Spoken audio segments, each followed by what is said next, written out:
Hello,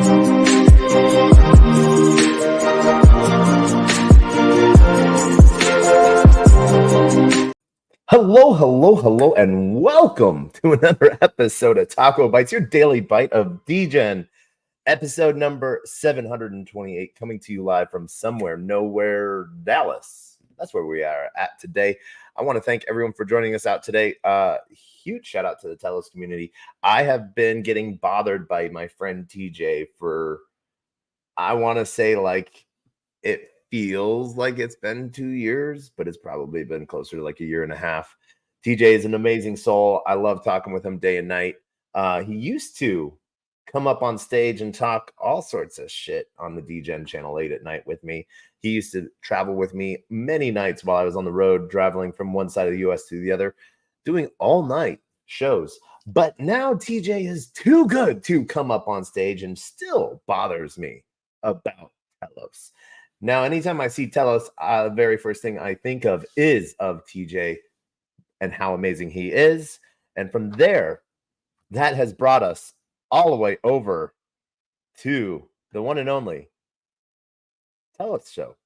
And tonight we have a special guest. We have the one and only Jacob, who I have never met, joining us with a nice PFP. Jacob, you are muted and you are on the screen with us. How are you doing tonight, sir?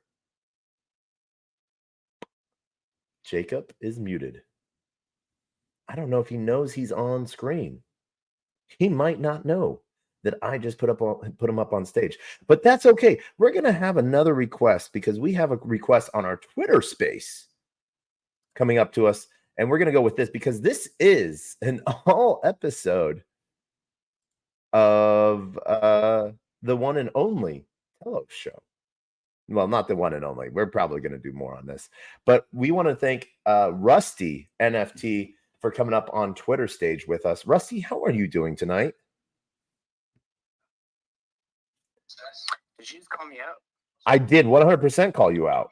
Yeah, let's go. I only heard Rusty at the end of it. I didn't hear the intro, but happy to be here.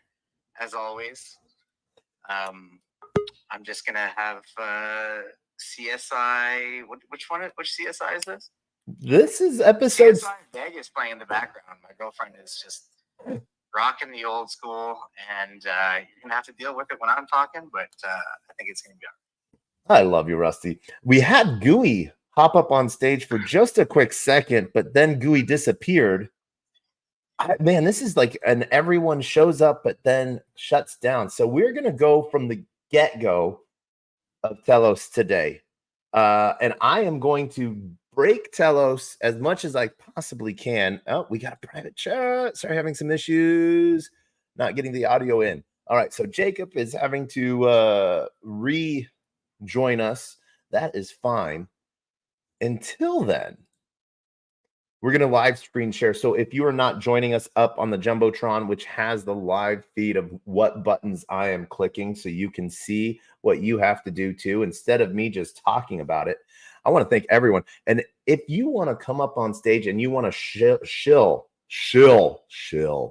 me a TELOS DeFi project, we're going to try to start this from the beginning, starting one and only on their Twitter profile page, because you know, the best way to find something right now, the safest way to find something is Twitter. I don't know. Who remembers the days of 4chan and us finding, back end contracts on 4chan? Maybe that was just me. Maybe that's just me. I remember. Yes. Okay. But yeah, we don't have to interact with things on a contract level anymore. Because people make beautiful UIs. Hopefully, they make really pretty UIs, but the user experience sucks. But that is neither here nor there. We are going to be jumping straight into TELOS. And so I want to share off for those that are joining us on YouTube, Player One Taco YouTube, 0xDegens YouTube, LinkedIn, Twitch, Twitter, Rumble, Kick, on-chain via Unlonely on Base, and on-chain via Solana, thanks to Sol Media, Tech, and Filecoin. Everyone that might see this, I want you guys to see, so you guys can see what this Twitter handle is, the one and only. We're going to showcase you that so you can see that live on the screen as I am there.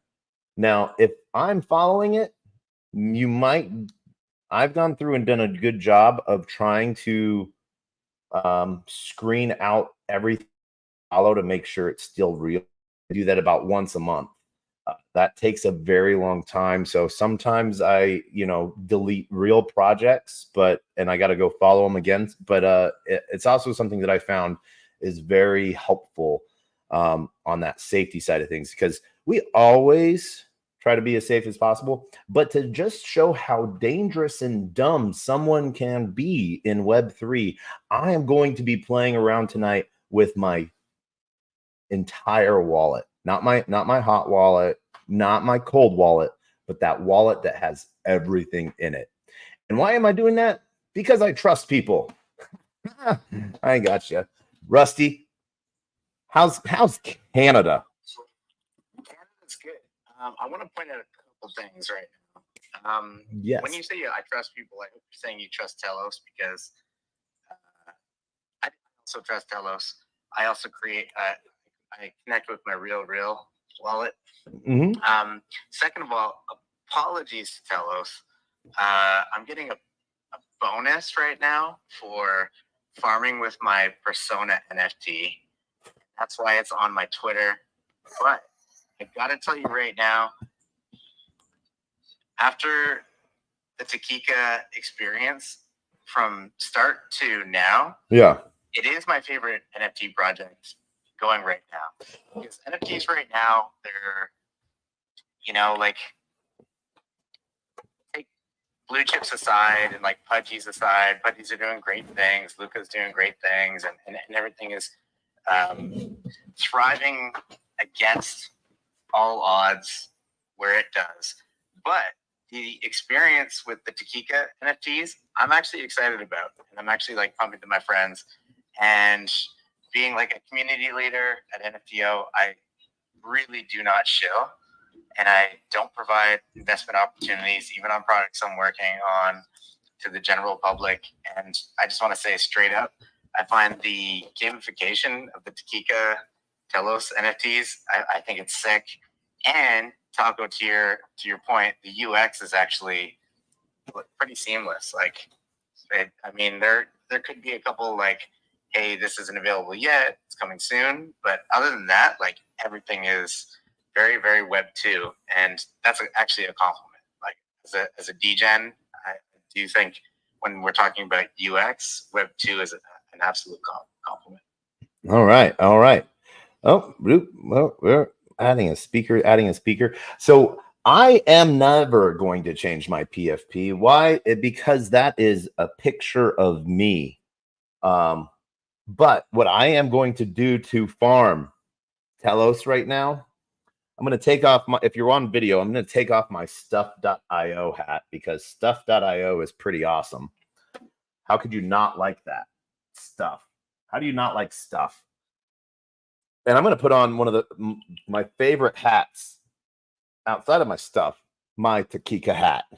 Do you have a Takeka hat, Rusty? No, I'm do you see this?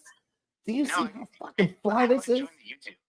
Did you post it in the NFTO channel? It's in the Jumbotron, Twitter Live, and it's in the NFTO chat. I love how many people ask me if I'm in Toronto, if I live in Toronto. And I just blame you. There we go. I see you. I blame you for me being in all the Toronto chats. Oh, 100%. Even I thought you were a Toronto person at one point. Like, I linked you up with so many people when you came here. Yep. I was, like most people, I think, enamored by your energy. And that was step one.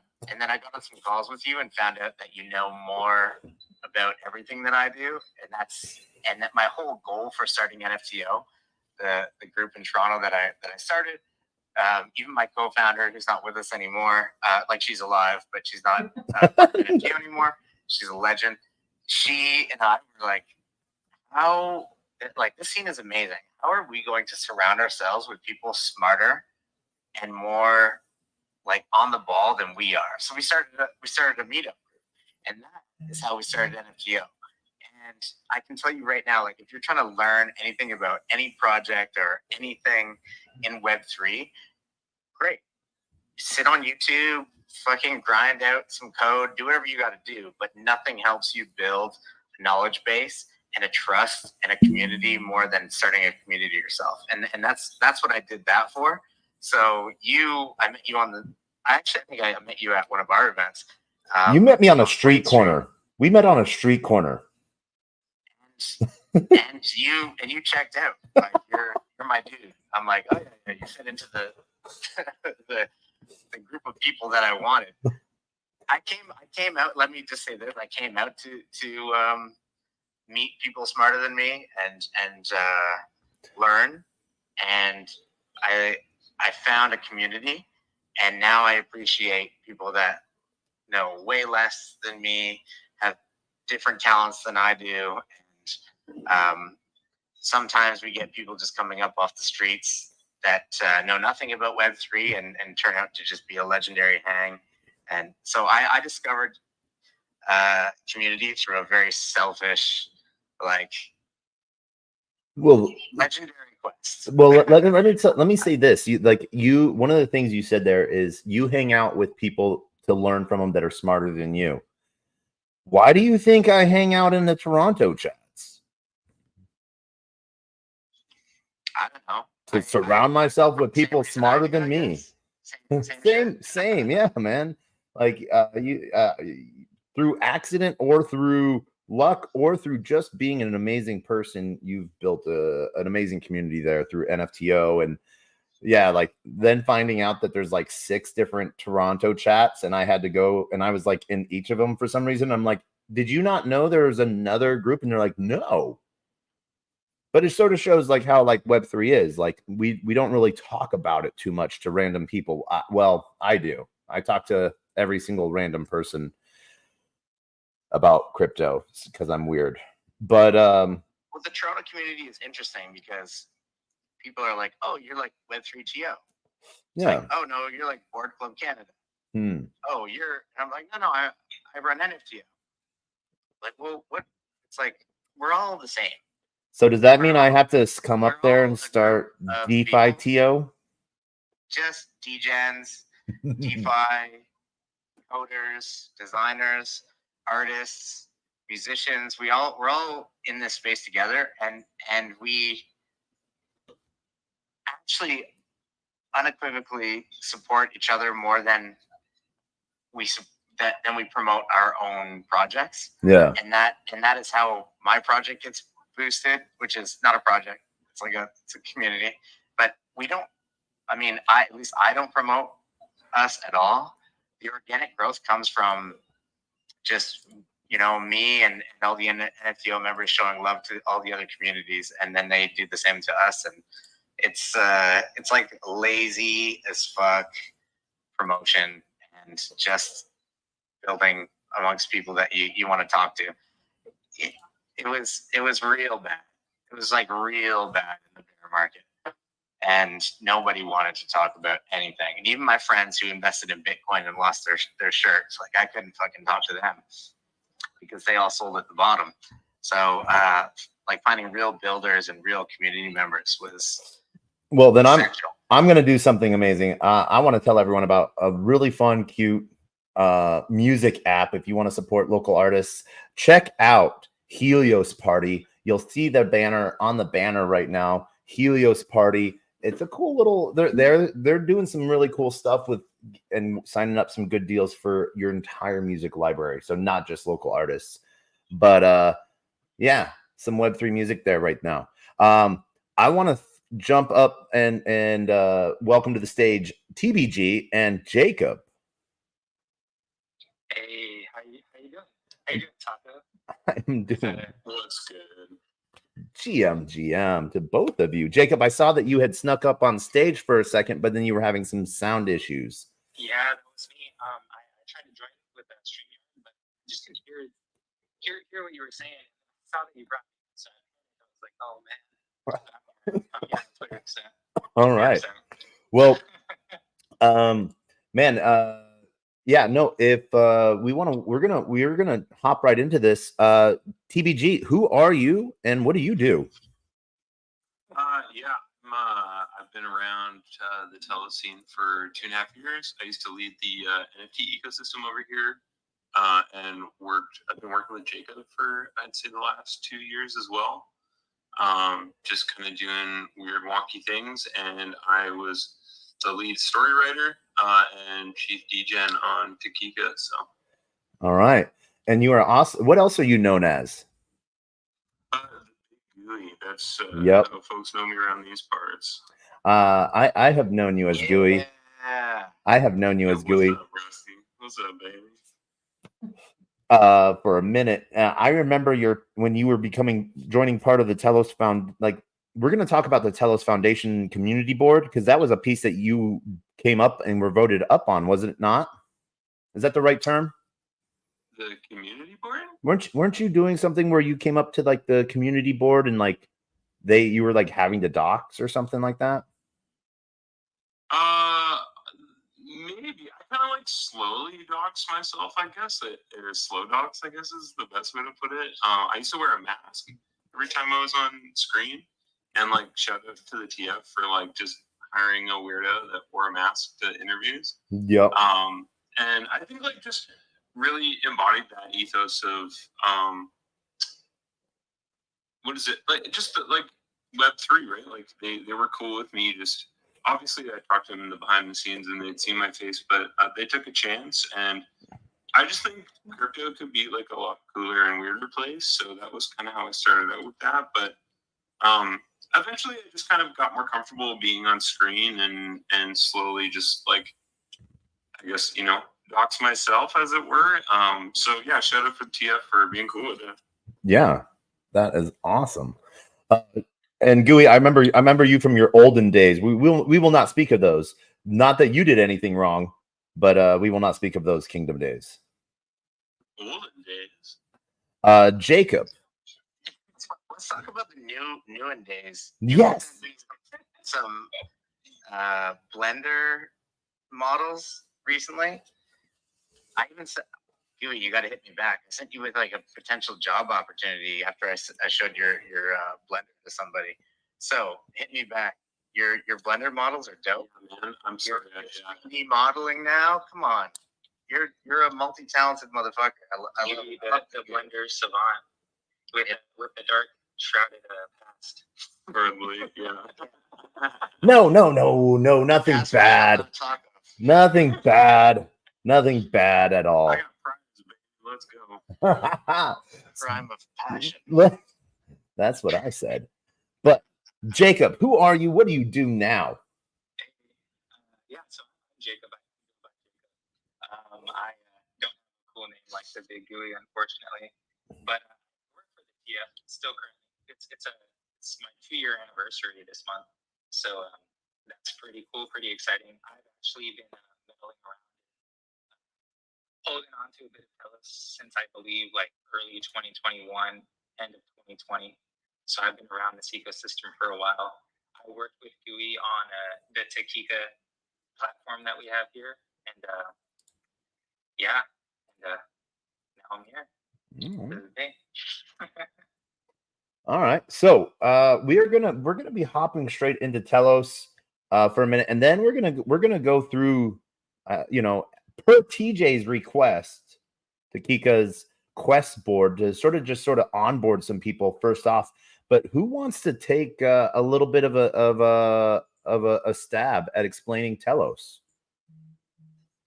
I'll take it over from here. I'm just kidding. I've loved the UX to some extent on Telos, mostly with Takika. but I need an explanation too, especially when it comes to like swapsicle and frosting and freezing. I haven't done anything yet, but I'm just like, oh, y'all are being nice and cryptic about a bunch of stuff. but if you're not a like a Web3 person, no, please. I have nothing to say about Telos. I love certain things. that you guys are probably going to explain, and I'll jump in when it comes to that. I just happen to be working late and drinking wine, so I'm going to jump in inappropriately, like a lot. That's the best time to jump in. Yeah. No, I mean, yeah, that's cool. I can give you like a quick little breakdown right off the top of my head. So this is a stake layer 1 blockchain. That proof of stake chain we call now the TELOS 0 layer, or TELOS 0. I believe in 2022 or around there, we deployed our EVM, or Ethereum Virtual Machine, which is probably what you'll be using today. And we have, half-second block times with tested 15,000 transaction per second number that we got going. So we're super quick, faster than Solana, faster than your favorite chain, I'd say. We have fixed gas prices, and there's no front running. So that's essentially what TELOS is on that chain level. So it's really fun to use. When I first stumbled across TELOS, I was coming from Ethereum. And so when I was on Ethereum, I was obviously trading meme coins, and I just had to pay like tons of gas that I hated. And so when I stumbled across TELOS, and they got the EVM deployed, just being able to trade and basically mess around with the DeFi protocols that they did have at the time and the different dexes, it just felt like a breath of fresh air for me, because I was so used to paying like $50 in gas. But on TELOS, I didn't have to worry about that. And then if I was trying to mint something, or maybe even get my hands on like the newest meme coin, I didn't have to worry about like liquidity and being front ran. And so that's what really stuck out about TELOS to me as someone who's just being onboarded. But yeah, I'm excited for you to kind of explore the ecosystem and dive in. It looks like I'm watching your stream now too. It looks like you're on the faucet, which is cool. If you, for whatever reason, can't get enough TELOS, you can shoot me a message, and I can send some to you too. We also have a pretty cool bridge, which is powered by Layer 0. You can get there by visiting, I believe it's bridge.telos.net. So if you did have some like if you did have some USDT or USDC that you wanted to bridge over from like ETH. Yeah, from ETH, you could do so. All right. Well, why not do a faucet at the same time that we are at the bridge? We're gonna click all the buttons, and that's what we're gonna do. Faucet? That's the one he's at is a EVM faucet. Yeah. But you can, but it's like real currency. It's not testnet tokens. Yeah, no, it's not testnet tokens. You guys are just giving a little bit so we can handle gas, because your gas is so low. It's like a show off flex, but also kind of dope. Yeah, so that TELOS is usually what gas is for each transaction. I've seen it lower than that too. All right. That equates to like some small minuscule amount in USD, which is pretty cool. So let's go back. So we got gifted 100 TELOS earlier today, and that's what forced us to be like, finally, like, all right, we have to do this now. We've been getting bugged by TJ forever. And so like I don't know, maybe it was, I would have to look, was it like 6 months? No, it was like right around, might have been right before Token 2049 Dubai that Takika started its like whitelist quest campaigns. Was that around that time? About 6 months ago, maybe 4 months? It was around there. We started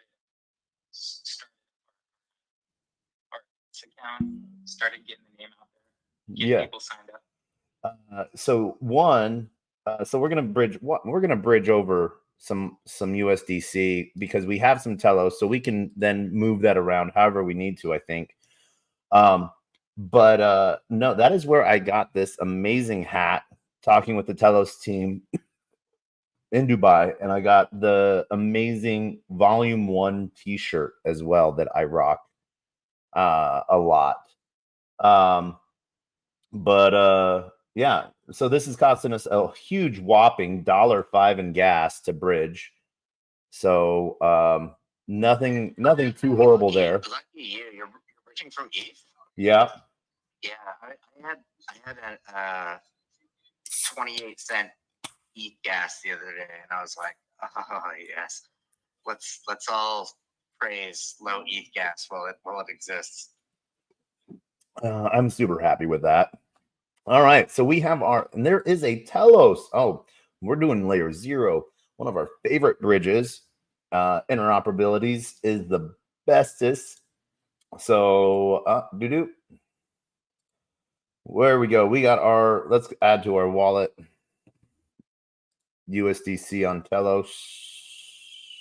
Do you mind while you're doing this if I ask? I think it was Jacob speaking. I was watching the stream and like I said, I've been drinking some wine, so I was kind of watching what Taco was doing, and you said something about not having to worry about liquidity, and I didn't hear the previous sentence. Can you reiterate what you were talking about? Yeah, so I was actually getting into the fleets kind of there. So when the EVM first came out on TELOS, there were tons of different meme coins that were dropping. It was like meme coin mania before, like, you know, the Solana meme coin mania we're having now. So when you trade on like a DEX, right, depending on the liquidity pool, usually if it's a new token, that pool is very small.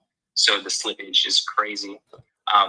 But one thing with TELOS you don't really have to worry about is even though like the slippage could be high, right, and the prices fluctuate a lot, you're not really like getting front ran by anybody else. So if you put in that order for that amount of token and you're swapping TELOS, you know you're going to get that order if you were the first one to press confirm, like in your wallet, if that makes sense. Okay, yeah, no, absolutely, totally makes sense. That's because of the, like you said, like cap gas, right? Yeah. Also, just you cap gas and it like properly queues transactions. I'm not super technical in that sense, but yeah. So we have the capped gas, right, which is the fixed gas fees. But also, in addition to that, it's like it's kind of like a line system. So the first order in, first order out, essentially. Cool. So basically, you take front running out by like limiting the gas utilization pieces of it. I'm not sure if that's exactly how it works, but I know it does help. All right. Yeah, that I conflated. All right, conjoined to point. Yeah, so I'm not sure that the cost of gas and the front running are two separate things, but they definitely work together to create like seamless and what feels like super quick, easy transactions for everybody. Well, let's see where we are at. We got a minute left before our bridge complete. So Hey, we're in flight. We're in flight on the TELOS bridge, and so should we bridge over to TELOS mainnet from TELOS EVM? That is the big question. I mean, if you want to, you can play around with it. It's not too much on the mainnet that I'm familiar with that's going on now. But if you wanted to hold your TELOS on mainnet, you could certainly do that. We have this cool wallet. I believe you can get there with wallet.telos.net, where you can essentially send your EVM TELOS to a mainnet wallet. But prior to doing that, you'd have to open up a mainnet wallet as well. All right. I can help you with that if you need help too. Yeah. Is the short answer. It sounds like. TELOS web wallet. All right. You can log in with your EVM address too there, which is pretty cool. So all right. Once you do get some TELOS in your wallet, you can start staking your TELOS for STELOS with this wallet, which is pretty cool. All right. You can wrap your TELOS here. Just kind of saves you from having to deal with a DEX. Yeah. And to answer Pokey Seraphim's question, are you trying to bridge USDC to the TELOS EVM? Yes, I am. And it is now complete. I now have 1001 USDC on Telos EVM. So let's go see from the next project where we were told that we needed to go to Kika. Wait. We need to slow things down a little bit. What? I know you've done way more transactions on the blockchain than I have, Taco, but like you're just like you're calm, just stoic behavior when you're waiting 1 minute for 1,000 USD to transfer from one chain to another is like, for me, the biggest problem of Web3, where I know it's going to go. I've never had anything fail. I've never lost any money. Lucky you. I have not been scammed. I've been robbed, but I've never been scammed by my own fault. I have invested in projects that have failed. I've been soft product and all that, but like I still get nervous when I'm bridging. Yeah. And I think the most I've ever bridged is what you just casually bridged.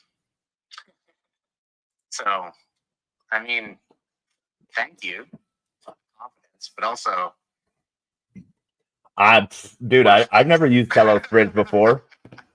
So I was like, let's go big or go home. Because yeah, let's do it live. Why not? So yeah. I love it. I'm not upset about it. I just wanted to point it out that if anybody else in the chat was like a little uncomfortable by it, I was watching live and I was like, I know it's gonna be fine. I trust blockchain. I trust blockchain and DeFi over TradFi. But I still get nervous every time. Yeah. So I'm kind of looking forward to things like egg layer on like Polygon and stuff. I don't know. Does anybody from Telos know that they're talking to the Polygon egg layer people or anything? Like I don't know what they're doing. They're just promising a bunch of stuff. That kind of like that's what Polygon does. Interoperability that's like on a straight perfect UX flex. Is that on anybody's radar, or is it just me? No one's not on my radar now. Okay, never mind. Let's stay on Telos. My bad.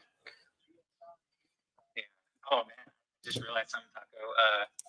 You're joining the whitelist. You're not whitelisted, so you're gonna have to wait to mint. That's fine. And so I will tell you this: the reason why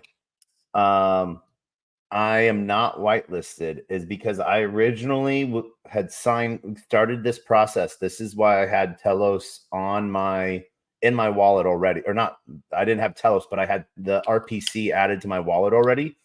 Yeah. And for those not knowing, RPC meaning the chain connections. So like basically it shows up in your wallet so you can see what's going on if you get anything. But the reason why I didn't was because back then, all of the permissions that were needed for the connecting X account were way too many, in my opinion. Like password, full account access. And it wasn't until today, and someone's like, check it out again, but we'll look into it, because I had originally taken a screenshot of it and messaged it to the Kika team. And like, hey, you don't need this type of permission. This is it looked like they changed it and they updated it to as close to a read write. And I understand needing to like follow and unfollow for like quest following and stuff like that. But like having like, we use our Twitter as a social login for a lot of things these days. And that's putting a lot of trust into a third party app, because I'm not even putting that trust into Kika. I'm putting it into Party Connect, the third party API provider, like that nothing bad happens there. So that is why I'm not cool and I don't have whitelist. No, that makes total sense. I think when we were first testing the site, I felt the same way. And Yeah. I'm happy those changes were made as well. Yeah. Yeah, it's kind of the sign of a good product team.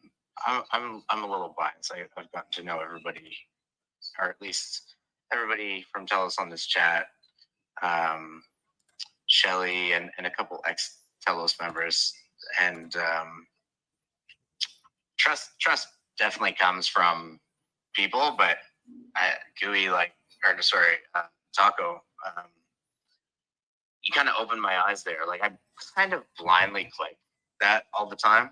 Mhm. I also hate social media, so kind of guy, or even NFTOs accounts. Like the only accounts that I participate in that are big and important are the projects I work with, like Helios and stuff.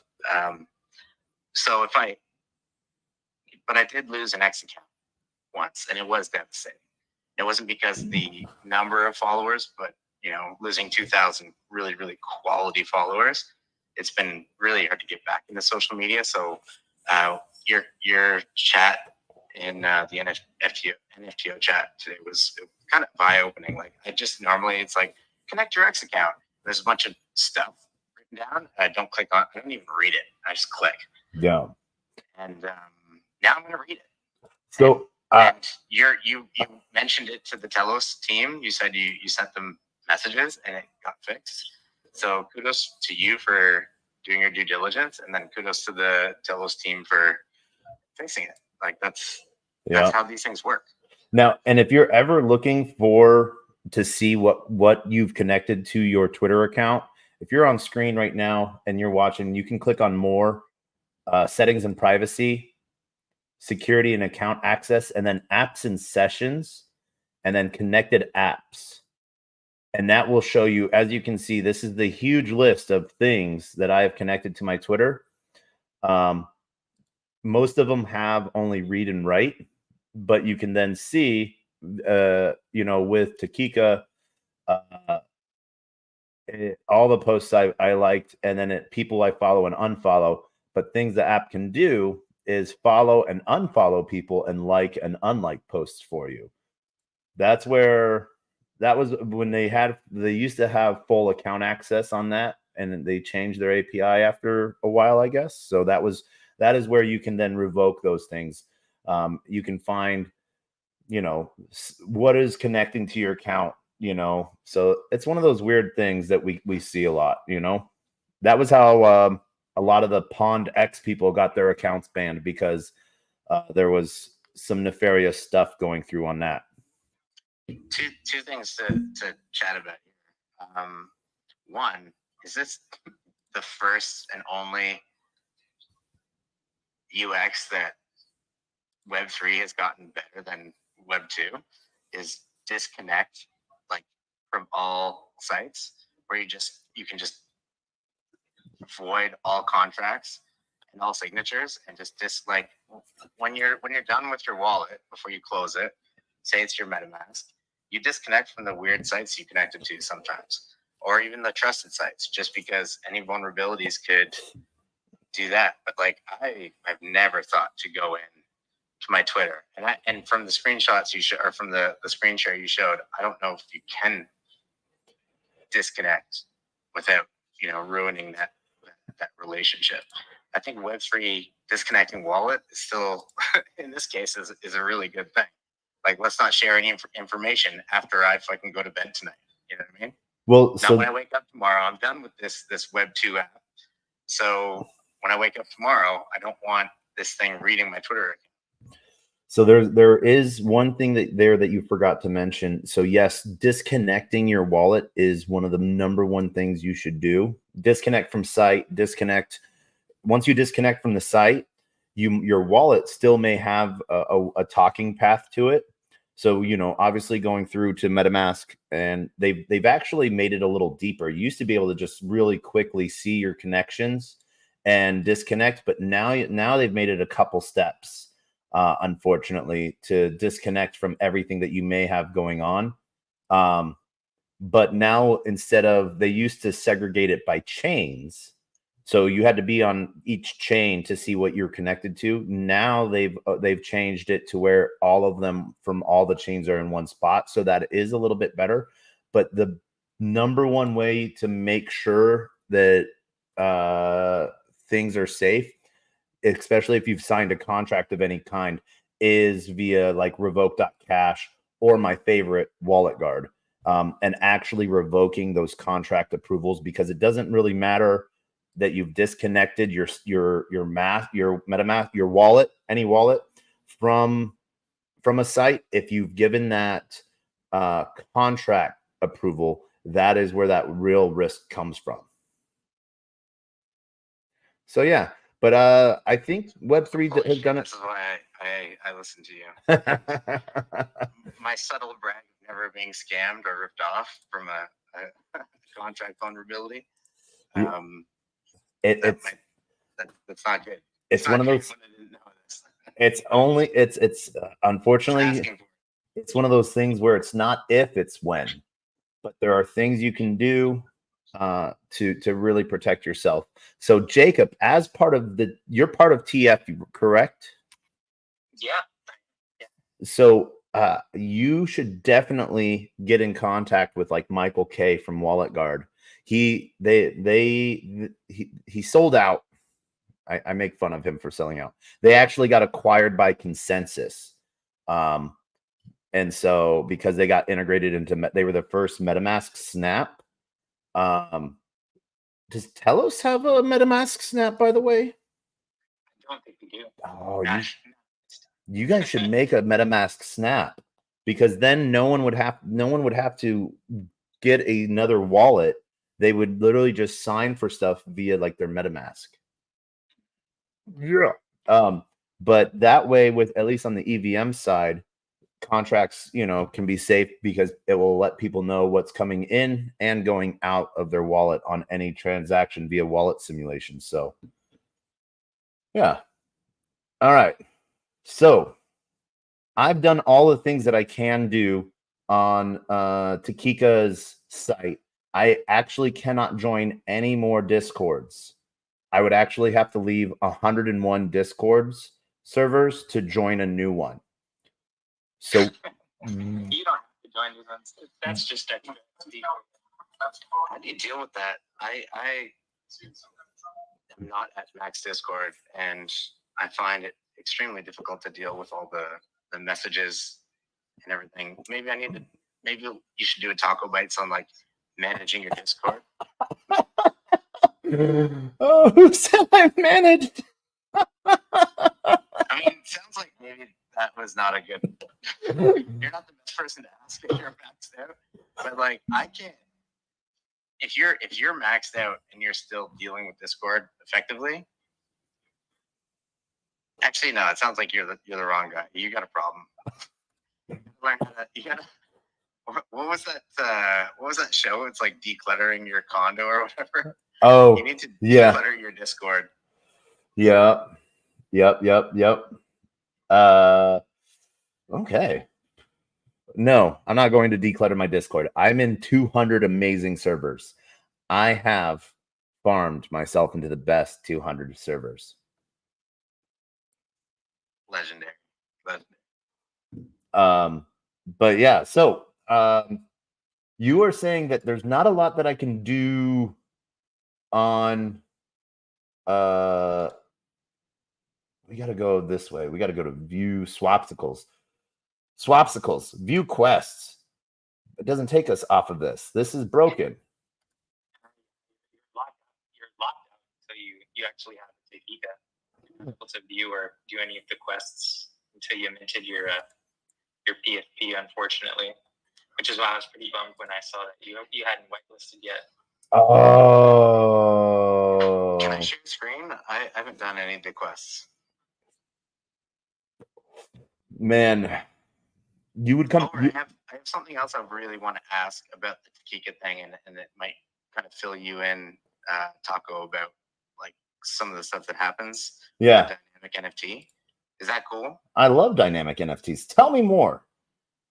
Okay, so I know one of the features on Telos, from being on many, whatever it was, whatever your Twitter Spaces was called, Telos people,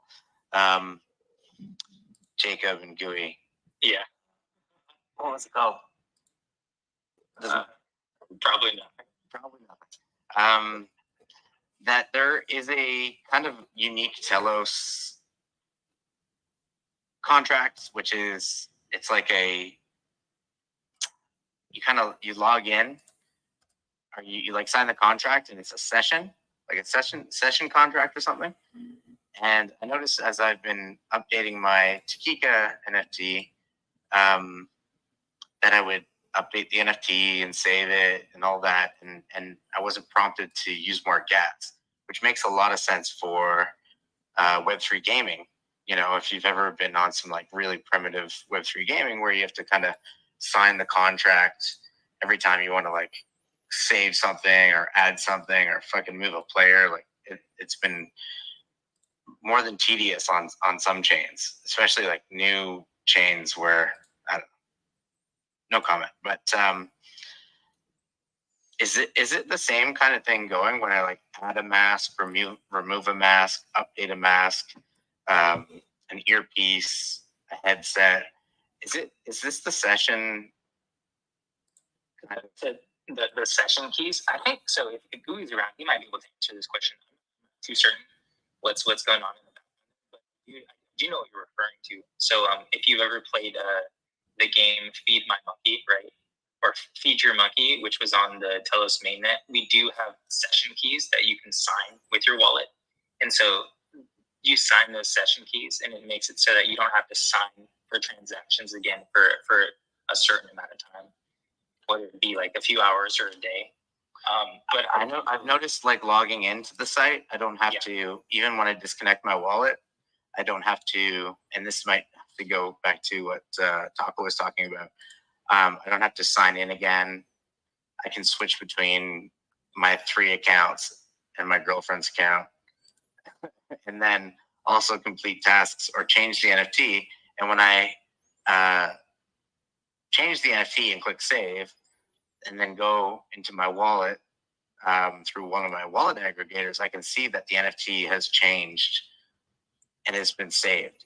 And yet I haven't paid any gas. And so I assumed that was the session key. And maybe you're leaving the session like way open over days. But I thought that was fascinating because a session signature makes sense for gaming. You don't want to have to, it's like games that autosave versus games that you have to right click and save. But in Web3, you have to not right click and save, but like click the save button or save and exit, and then you have to confirm the save. With Web3, a lot of those early games you would have to save via a wallet signature. And sometimes on Ethereum, God forbid, back in the day, you used to actually have to pay gas to do it. So I was wondering if when you save your, change the gear on your NFT, your Takika NFT, if you were actually in the same session and actually saving to the blockchain without paying gas. That's maybe a little more technical than. Yeah, no. So I think if Gooey's around, he probably has the answer for this. But to give you like a short and quick answer, I believe when you're switching gear and you're swapping, what you're seeing visually isn't yet saved to the chain. So we're able to make those visual changes happen real quick for the users. And then when you do save, at some point that is saved to the block. But yeah, that's a great question about time. I know when you're switching to and from accounts or when you're logging on to the site, that's kind of going back to what Taco was talking about. So it's because you signed that you signed to give access to the website. So you might have done it not only for that one wallet address, but for the second one and the third one. And so you can easily switch between them without having to sign again, unless you were to disconnect or revoke your session. Okay, cool. Yeah, the NFT switching. I know the devs did something super crazy in the back where we really wanted to allow the users to experience the ability to change clothes essentially, and they found out a way to do it visually, and then like you were saying, have it appear in your wallet once it's all said and done. But I don't know if that happens right away once it's saved, because then it would be the same session fee, and you have to ask for it, which is crazy. Yeah, it's actually far simpler. It's on the back end. you are changing the properties in the JSON file, and then that's also reflected in the like URI for the token. So in, I guess, a more layman's term, you're kind of like, you're Crazy. You're not even necessarily like rewriting it to chain. You're just the server is pushing an update to the properties of it, and then that's then reflected in the image that is like That makes way more sense. So like you're sending a fucking update to AWS basically, and the NFT is referencing the AWS thing for the image, and that makes that I way overanalyzed it. Yeah, it's like if you think about it, it's like for an NFT, you're really just like it's just a token, and then there's something pointing to like what information is sitting within the token, right? So that's kind of like if you break it down to its bare bones, that's what's happening. I'm actually so embarrassed, but that is a great explanation, and I'm glad that we went through this. All right, so I gotta ask, what is my DeFi swap for Telos EVM?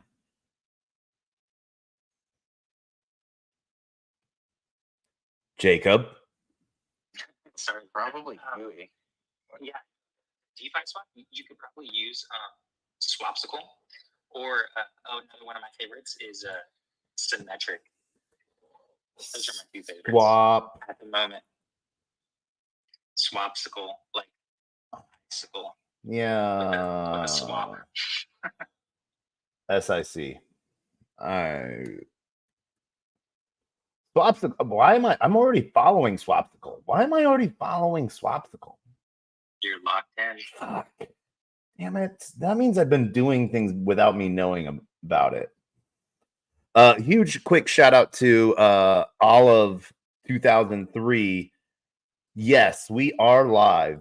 Unlike your PFP of an AI image, which may be you with a filter. So, all right. I've been, so as you guys have been talking, I have been playing around. So I got my Telos web wallet. My very first transaction on Telos, nonce number 0, was staking Telos. Did I mess up there? That's my first too. All right, so let's see. Let's connect.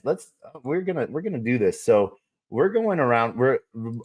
I'm assuming. Okay, cool. Incorrect net. I don't want to be on. I want to be on Telos, not on Ethereum. Fuck Ethereum.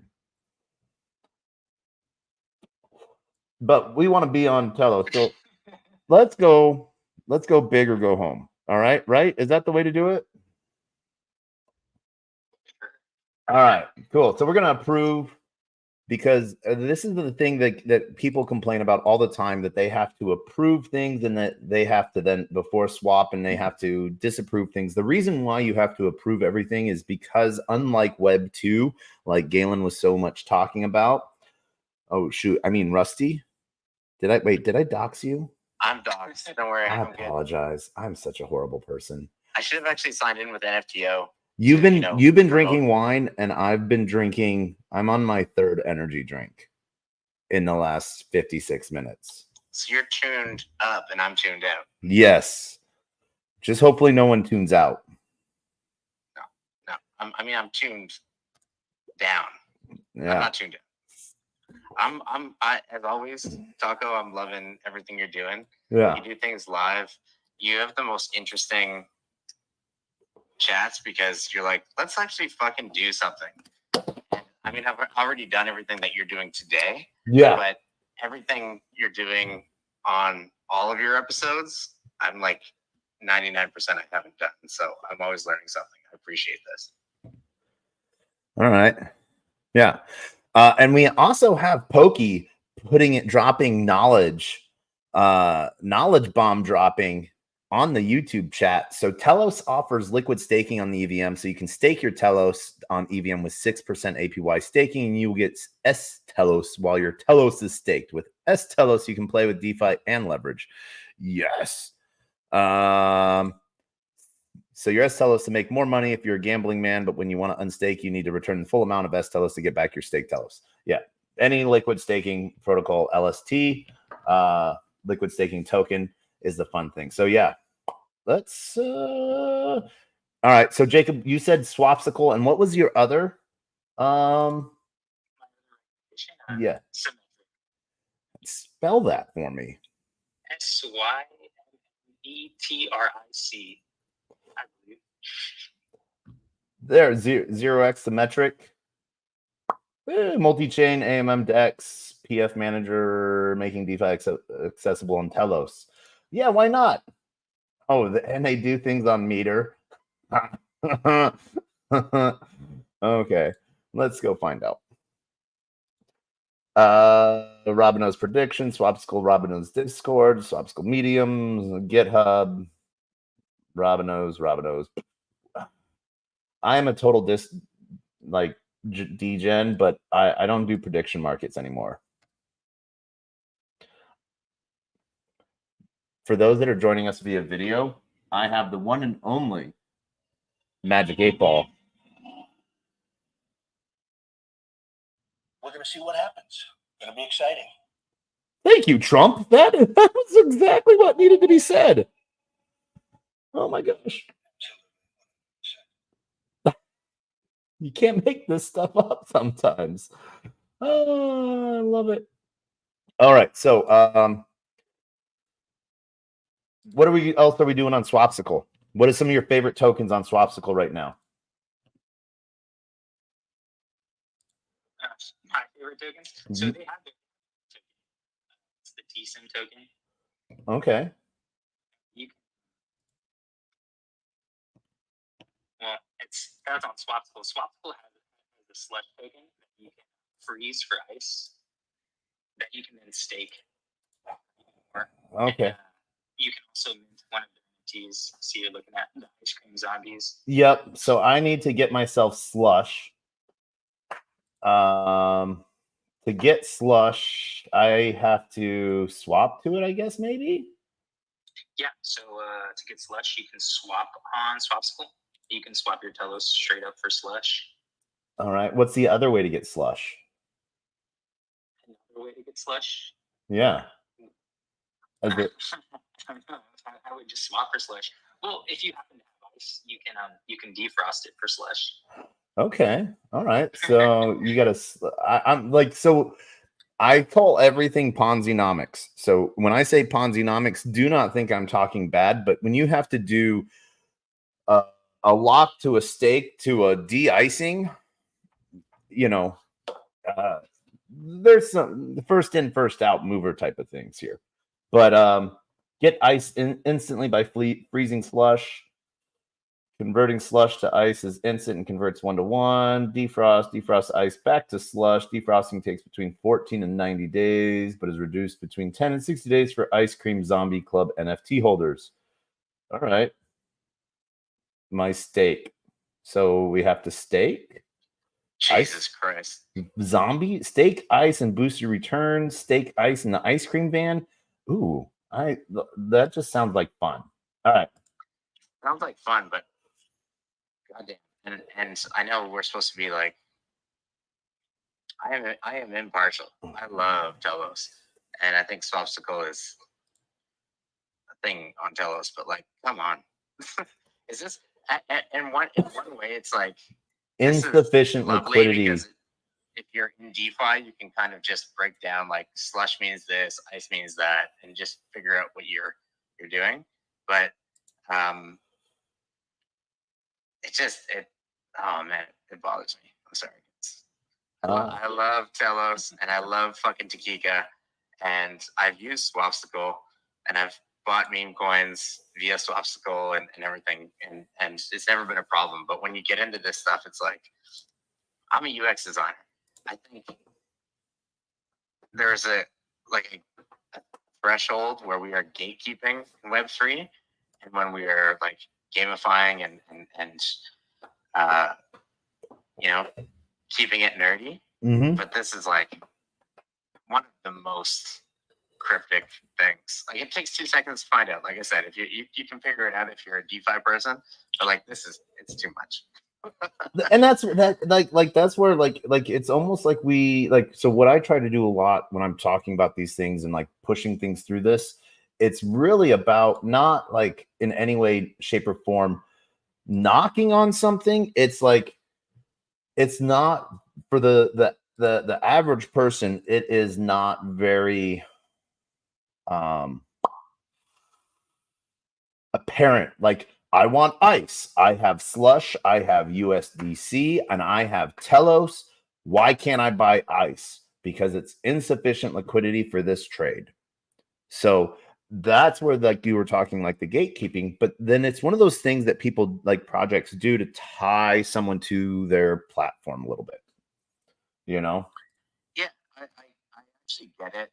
And people talk about mass adoption, and I've actually kind of shifted on mass adoption and really good UX. And I've worked on projects where I've actually suggested, like, okay, if you're going to, if we want to keep, say, for instance, if you want to keep, the native token off the exchange, maybe you don't let the Web2 users know all this stuff. But like, I draw the line at like dark UX where you're kind of hiding things.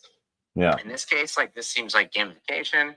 It's great if you're in on it. But Telos is like, for me, Telos is having a moment where they were bumping 3-4 months back, and now like GUI, I beat GUI and probably Jacob and all the rest of the Telos team at a video game tournament. They sent me a bunch of Telos for winning because they were trash, and I was absolutely awesome. Yes, sir. What happens when you lose? You got a day up.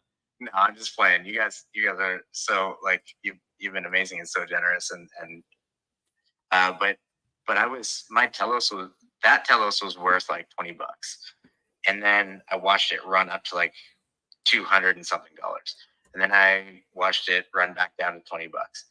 And for me, when a chain is trying to kind of make an impact,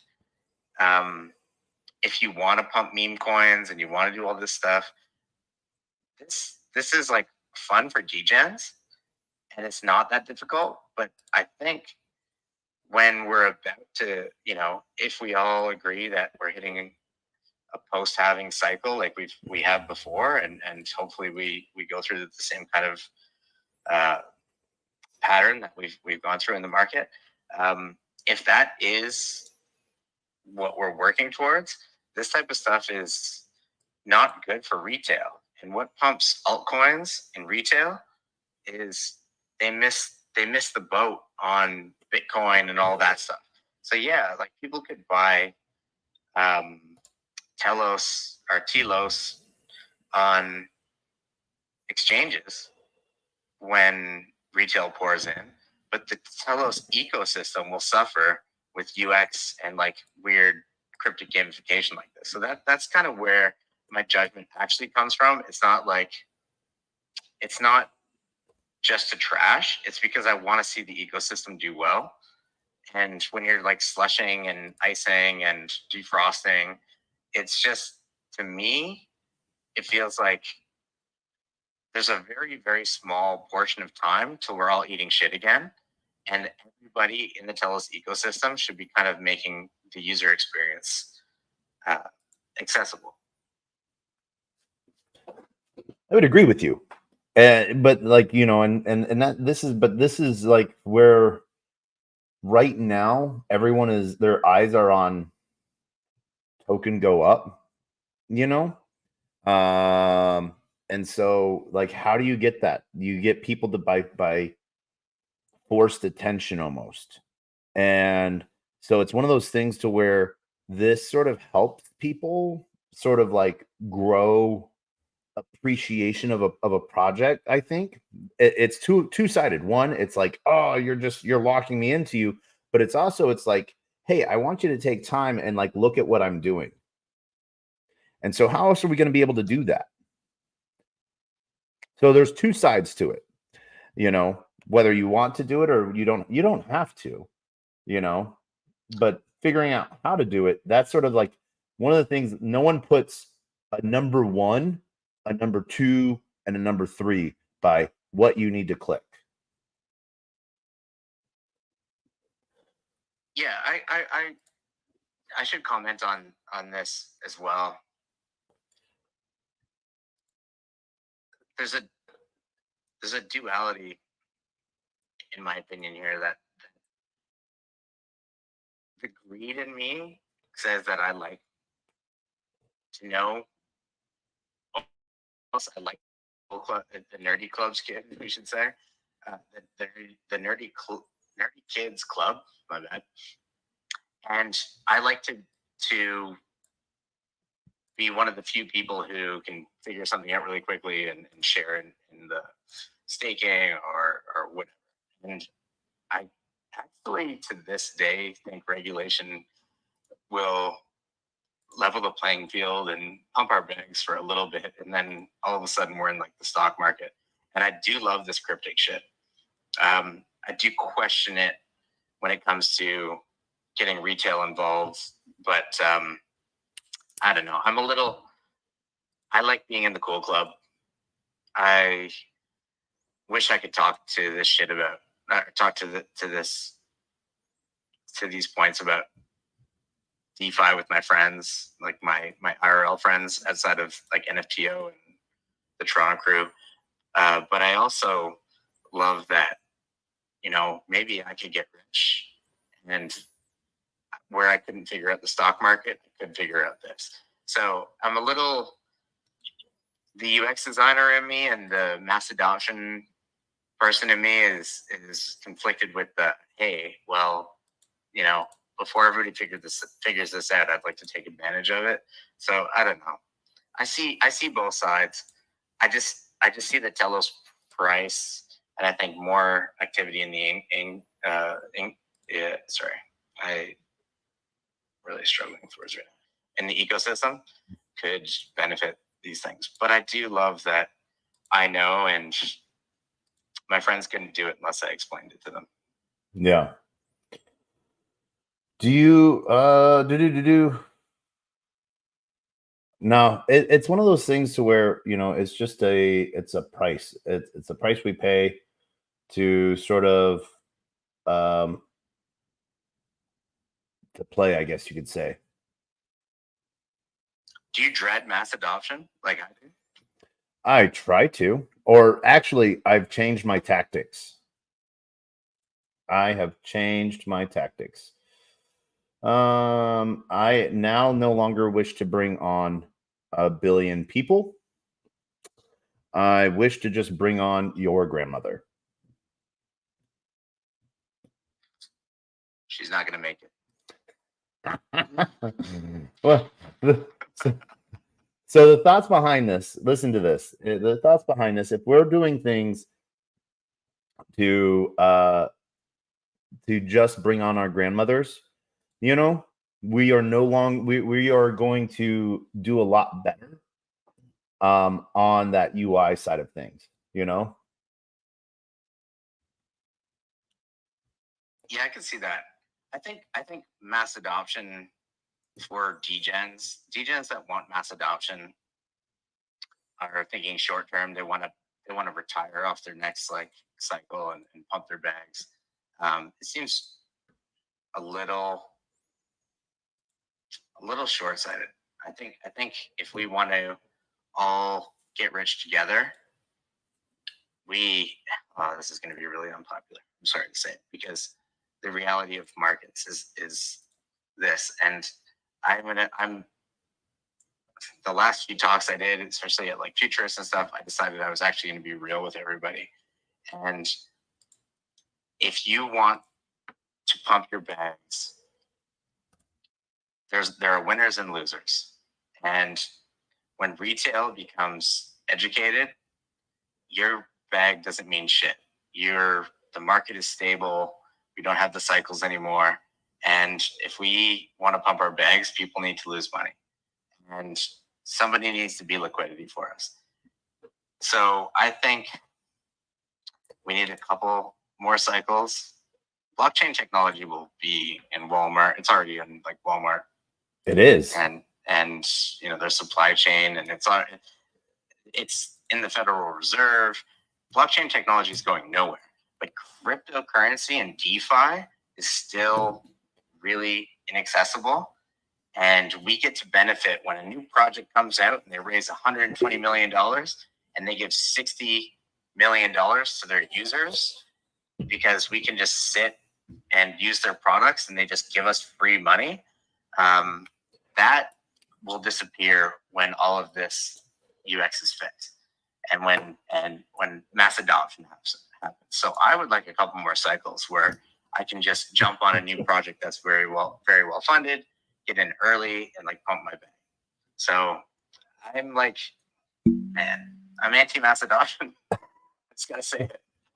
Well, so For DeFi, not like you can't stop NFTs and blockchain in major business, because if it makes things cheaper, it makes things more efficient, they're going to adopt it.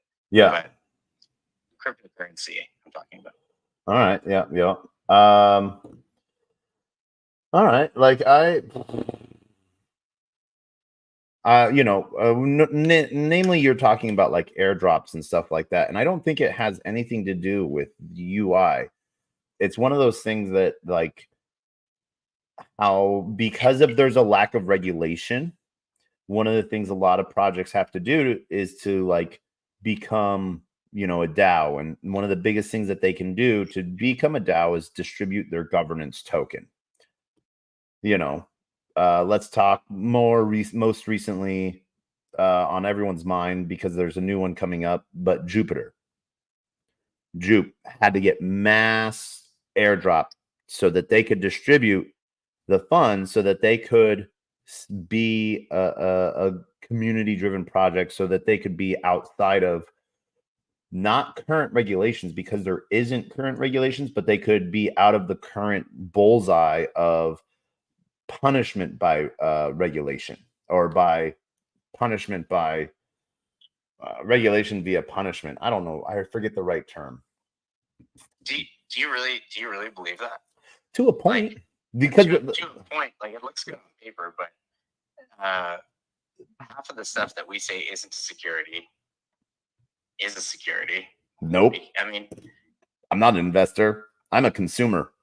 None of this is it. None of this is a security. But the point is like, first of all, DAOs don't function very well in like 99% of the instances that we've seen them.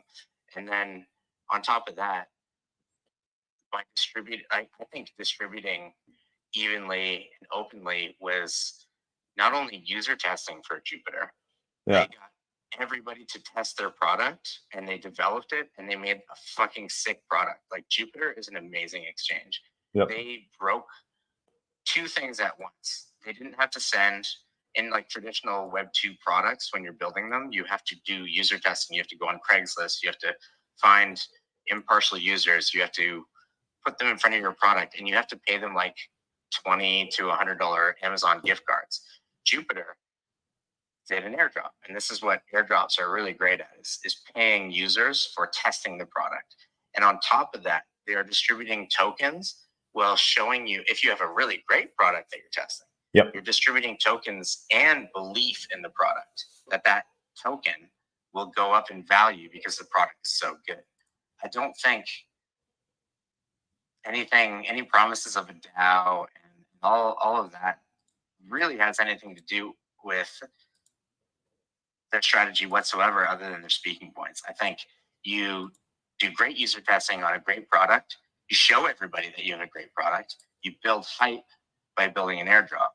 And then on top of that, you're just, by the time you actually technically launch your product, you have more users than whatever. It's like taking investor money and spending it on an airdrop, is spending it on user testing and hype, instead of sending it to Google ads and Facebook ads to get people to potentially try your product. Which if you do a Google ad or a Facebook ad, when somebody clicks on the link, your money is gone as a startup. Your money goes to that advertiser. That's a click.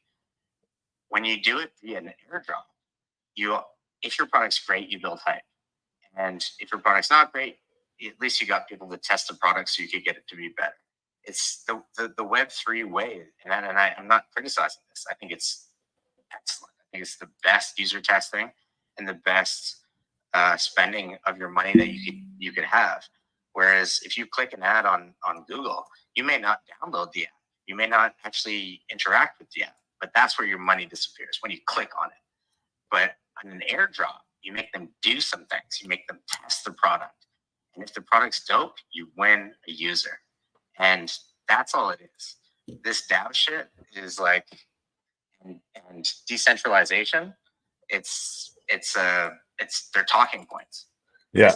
This is a Web3 hack that is amazing, and I'm not criticizing it. It's beautiful, and I'm doing it right now with Helios. Helios? What is Helios? Helios Party? Yeah. I don't know. That may or may not be on the screen right now if you're watching what Helios Party is. No, well, so I'm hijacking here. Well, we should do a Helios episode, but this is a TELOS episode. Totally. What we did is, while you were talking, is we were watching what the Block Explorer and what people were trading to, and we found some random token called Souls. We don't know what it is or anything about it, but we just bought 10 Souls. True Degen behavior. Can someone tell me what Souls is, Jacob? I have no clue. Oh, yeah, that's what I did. All right, so yeah, no, it looks like there is 194 pages, so roughly 2,000 holders. Last updated. Ooh, someone's been holding this for a while. 33 seconds ago, someone bought 134 days ago. So it's been around for a second. 149 days, 2 days. So, all right, cool. So we have some people that have been buying this for a second. Taco, can you look up you're on Swapsicle, right? I'm on Swapsicle, yes. Can you look up Trump? It's the first meme coin on Telos, and I own 99 of them. You own 99 of them. Well, I have to now buy 100 of them. This is not financial advice, sir. I know how much I paid for it. Well, I just paid 34 Telos for 100 Trump. Okay. So what is 34 Telos worth? USD. Let's see here. $5. $5. Okay, I lost. I lost on this one, but I mean, not yet. Unrealized losses. Yes, unrealized losses. I'm waiting for this to pump again, but I'm a part of history. You are a part of history, and so are you now. I now own Trump on Telos. Telos meme coin. No, Souls is my first now. If no one knows what that is. But the chart looks okay. You know, that chart looks okay. It's alive. No, it's not bad. It's great. I said it's not bad. No, it's not bad at all. Yeah. It's perfect. That is a stagnant chart, chopping sideways. So really, what you really want to do with this, and this is what we're going to go do with this, is let's see here. We are going to get the token address because we added this to our wallet. We're going to go to token details. We're going to steal the token address. Boop. And we are going to go to liquidity, and we are all pools. And we are going, because there is it's so choppy and just going sideways, we're going to go get into a liquidity for this. Total value locked $920. I don't think that this is the swap for Trump. Look, I gotta tell you, Taco, I think this is gonna recover. $920 is promising. That maybe not on Swapsicle. Let's go look on Symmetric. No, it's fine. It's gone. You don't have to look anywhere else. Let's go look over there and see what's going on over there. Pools. That's what we want to look at. I don't want to create a pool. I want to see pools. And so far, what I can really say I'm grateful for with TELOS, there's no geo blocking. I haven't reached any yet. So, ooh, I found souls. The metric, there is $108 worth of Trump. I think it's $6 for a recovery. I think between, what was it, 900 and something and 108? That's over $1,000 of liquidity. Unless it's all Trump. No, look, don't look it up. Let's just assume that it's 50-50 TELOS and Trump, and we're primed for a recovery. Okay. I think it's good. I think it's a good investment. Unless anybody's listening and doesn't understand that I'm making a joke. Verify contracts. So no. All right. So if anyone from Trump is listening, go verify your contract on TeloScan so I can look at it, because I'm not going to pull up my remix right now and pull this apart. They had a good run. I jumped in the Discord and I had fun with them, and that's all I expected. I was not actually investing to make money. Just like you weren't when you blindly invested in both of those coins with zero liquidity. What? Who said I was? I'm always trying to make money. Right? I think that's what I'm supposed to do. That's what I'm supposed to do, right? Make money. Yeah.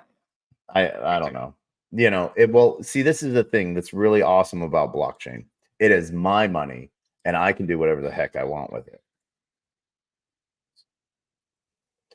So it was crazy actually investing in stocks like, I feel like 10 years ago. Yeah. I actually had to call TD Bank in Canada. The app wouldn't be working, or like it would be freezing, and I would have to call in and make an order to invest in like a weed stock in the weed bubble to lose all my money, which I did. One of the main reasons I love blockchain cryptocurrency is that I actually was new enough to learn and, you know, be ahead of the game and actually control my financial situation. But man, it was weird. Like TradFi 10 years ago was fucking weird. Like calling somebody on the phone to execute a trade. That's crazy. I was doing that. Yeah, me too. It's just, yeah, 10 years ago, I was doing that.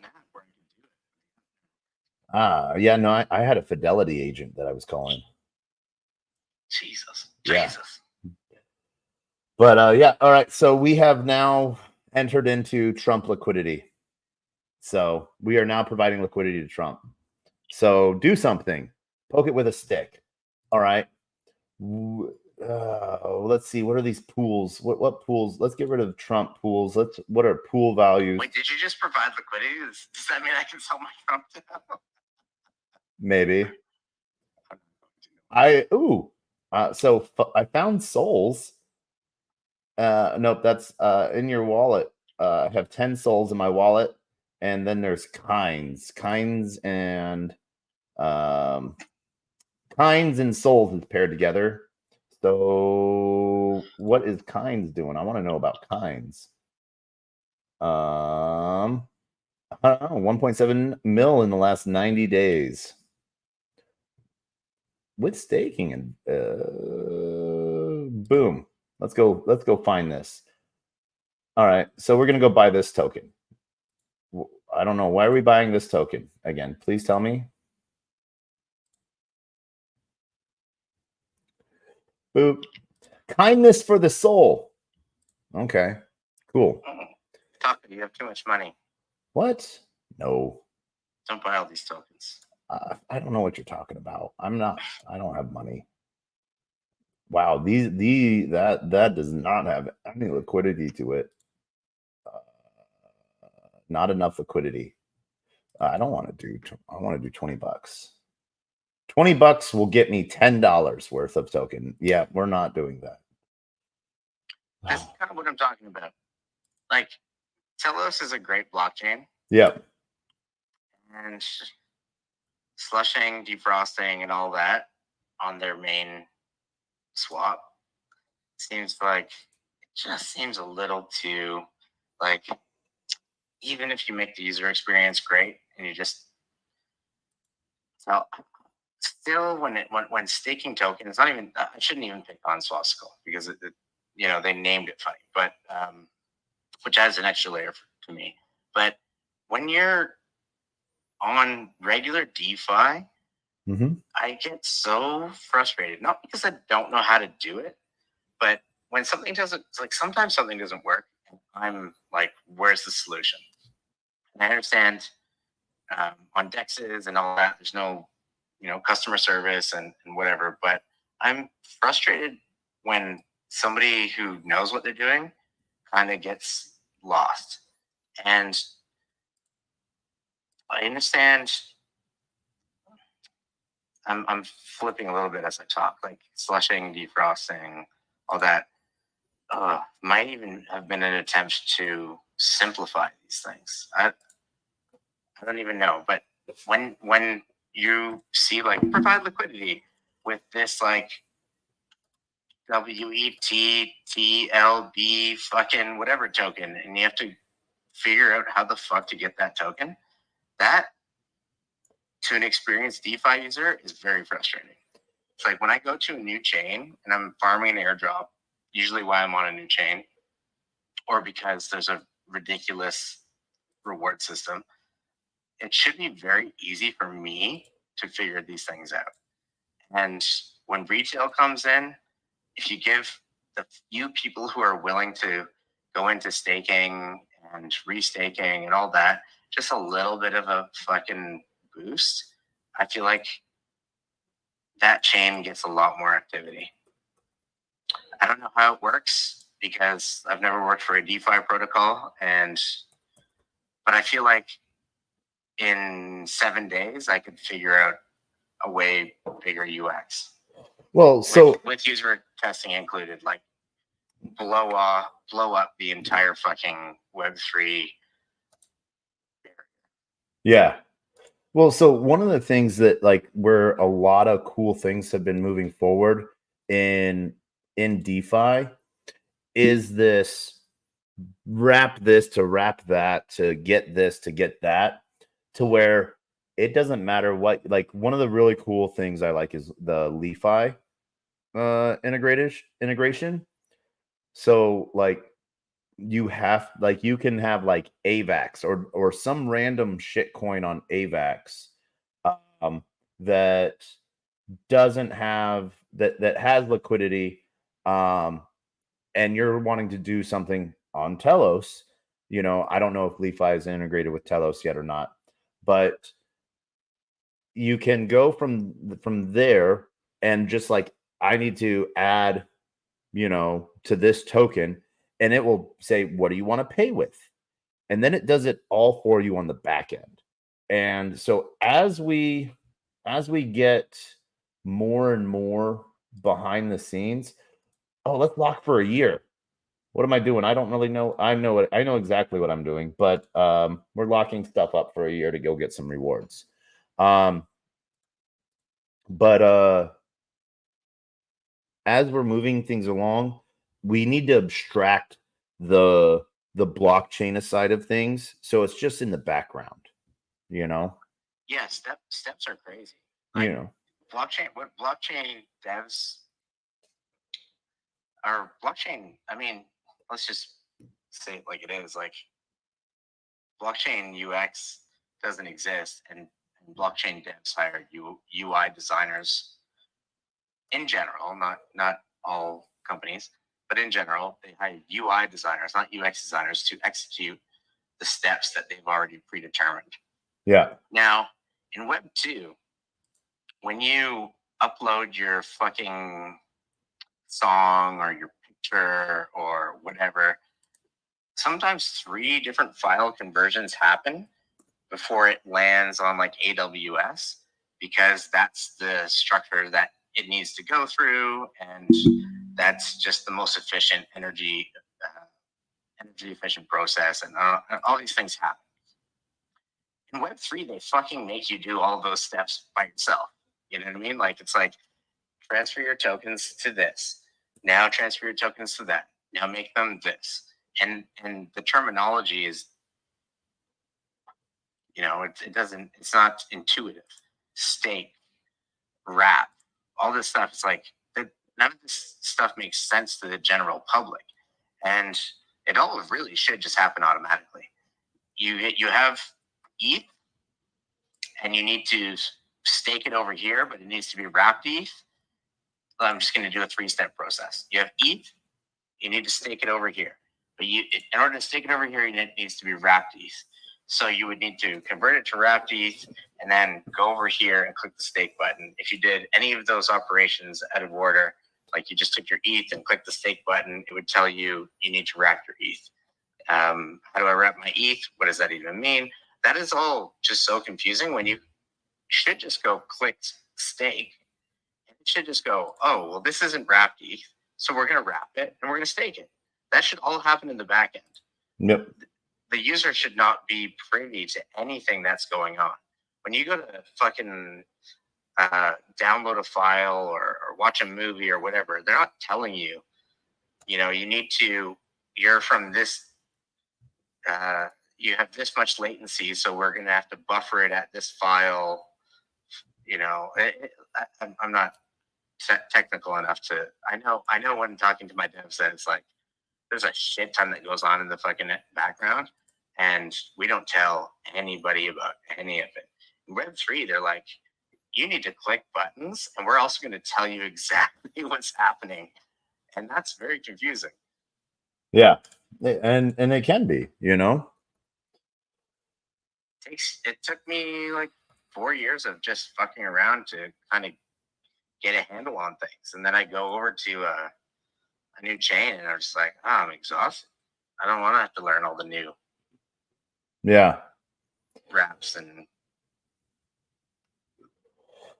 it's we do some weird things sometimes, so mind you, like I said, it makes us in the cool clubs, kid. The cool kids club. I want to be a cool club kid. Can I be a cool club kid? He already is. Yeah. I just had an amazing time in the club in Vegas during Rare Evo. 2 different club nights. First night, opening party of Rare Evo, we had Elijah Wood as the DJ. Roto Baggins himself. I actually met him at a party one day. He was pretty chill. He was very regular. Yeah. And cool. He's interesting. And what was really hilarious then after that was I want ice. So one of the really cool things that I will give about Swapsicle, if you don't have the token, rather than having to go import a token, they did a really great thing here of add to wallet. So automatically adds tokens to wallets. That is from a DeFi perspective of that is such awesome. A bonus. That is a Such good bonus. Easy thing there. So Swapsicle, I do got to give you popsicles for that, man. Propsicles. Yeah. So let's see here. Pokey's got some more. If you want to just stake Telos, you go on web wallet, simple. But if you want to do DeFi, definitely could be simpler to onboard new users. But DeFi and crypto will take a while before normies jump in. Yes, I will agree with that. But one of the greatest things that are getting normies and getting our grandmas on board are the ETFs. My grandma's getting into the Bitcoin ETF. I'm so happy. So Yeah, we had the ETFs. My buddy, he's absolutely an army, but invested in the ETH ETF, probably 2021, like prime place you shouldn't have in Canada. yeah. Is messaging me like once every 2 weeks. Like, what's going on with the price action? I'm like, we haven't gone into our cycle yet. Just Yeah. relax. He's like, should I sell? He's like, I've almost broken even. I'm like, no, just hang on, sir. Hang on. I'm glad he's just about broken even. You know? Yeah. Oh, that's cool. Yeah. Absolutely. So I guess he didn't buy it at like 7K or whatever. But he did buy it at whatever it was, like 35K, something like that. He was messaging me. He's like, I almost broke even. And I was like, you're gonna go down again, but just hang strong so you don't regret your actions in like 6-7 months. yes. Yeah. No, I'm gonna tell you when to sell, and it might not be the top, but you're gonna make money. Man. He's like my best friend since grade 2, so I can say that stuff. I would never say that stuff in public. Yeah. Well, I tell people when to sell all the time. You know, Me too, just not on Twitter Spaces. I tell them when to sell on Twitter Space. I'm like, I'm selling this now. Maybe you should get out too. Best call in a while was thanks to AI. So for those that don't know, we just had decentralized AI day. I've been heavy in AI for a while behind the scenes. My project came out of stealth right before consensus. And, we're building real heavy in decentralized compute and open source AI. Theoric, the speaker right before me, Shenga, she's an amazing woman, showcased their AI, which has live blockchain APIs as well, block explorers for both EVM chains as well as SVM Solana based chains. There's more than one now, so that's why I have to say that. But it basically asked it, what memes are good right now? What should I buy? And the third one was there was like some like dog ones, and then it was like Elon Trump, and I was like, this is gonna be a good day for this, because it was the day of the Elon Trump talk. I got in on that, and I got a 1,600% gain. I checked in. I forgot about it for like half for the entire day, and someone was like, "Didn't you just say that you bought that on stage and when you were talking?" And I was like, "Yes, I did. Let me look at that right now. Up 1,600%. Yes, sell that." But I was not a total Jeet. I did not sell all. I sold 80% and was happy. So yeah. My worst. I'm horrible at selling. And this is the cycle where I sell. But I've sold at 10x for like a couple $100 plays that turned to $1,000. I've done some really great 10x trades with very little money involved. But I had a $1,000 play Wi-Fi coin, Wi-Fi token. Wifey. Wiffy. Spotty Wi-Fi. I turned $200 into $17,000. Please tell me you sold that. I sold $1,000 of it, and I kept in it because I really believed that it was just going to keep pumping. But I've learned so much. I keep learning, and when we're not in a bull run, when something goes up that hard, you just have to sell the majority of it. So I got more. I got what is it? I got like a 2x. Wait, what did I sell? I made like $1,800, I think, and it's gone way back down. And so I still hold most of it, and it's at like my holdings are like $2,000 now. And that was in a bear market. Like when things go that parabolic in a bear market, you just fucking sell, like you said, 80%. And I had tricked myself into thinking that this was some kind of like diamond in the rough. But it was a very, very, I still think when altcoin season pumps, it's like a top 20 app in the App Store. The utility coin really does very little, but that's not how retail invests, so it doesn't matter. Like I think I'll get my $20,000 back. But I could have done it twice. You know what I mean? Yes. You could have sold 15K, bought and then waited for it to dump, and then bought in another 2K and been sitting on 13K, and you could have afforded to take me out to lunch. But now I can't. So But that's okay. That is all right, because like let's see here. Well, let's talk about dumb things I've done. I threw away 50 Bitcoin. Let's see what other dumb things. I let myself get catfished for my ETH rock. Because I really, really liked her, and I really thought she liked me, so yeah. What's probably true is she was a he, probably in like the Philippines. So we're gonna have to talk about this offline sometime. But you're 50K Bitcoin and your ETH rock. Yeah, you're ahead of me, but I got a nasty one. All right. What else you got? Let's see. I was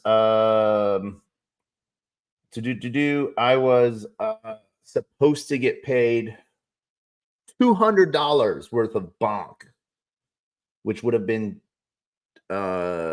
26 billion, because I got 2 $100 jobs, and I did not follow up on those because I ended up not getting paid, and I was just like, that's worth more than a headache type of thing at the time. That would have been $400,000 at Bonk's highlight. Let's see here. It's not 50 Bitcoin, but no. Well, we're going down the list. We're going down the list. I used to take all of my profits, and I used to, from all of my LP farming, and I would funnel them into this really cool Ponzi scheme where they literally said in their white paper they were printing money algorithmically, UST. And, I just loved the fact that it was called Terra Luna. And there was 6 figures there. We're not going to talk about how big those 6 figures were, but we're going to say that it was pretty good. 6, not 7. That's yeah. So while we've been talking, I've been zapping into Riviera money because it's 659% APR. I put in 99.3516 USDT into a wide range into the wrap TELOS USDTY vault via Swapsicle. Thank you, Riviera. But here, since you are watching on video, I'm going to turn this around. Probably the coolest thing I ever got rugged on. Oh my gosh, my Ed McMahon check that I keep with me. I won a DeLorean. Or at least I won a large check saying I won a DeLorean. I have yet to been delivered this DeLorean. Have you followed up? Yeah, the company changed hands. You should go public with it and see if they'll pay you.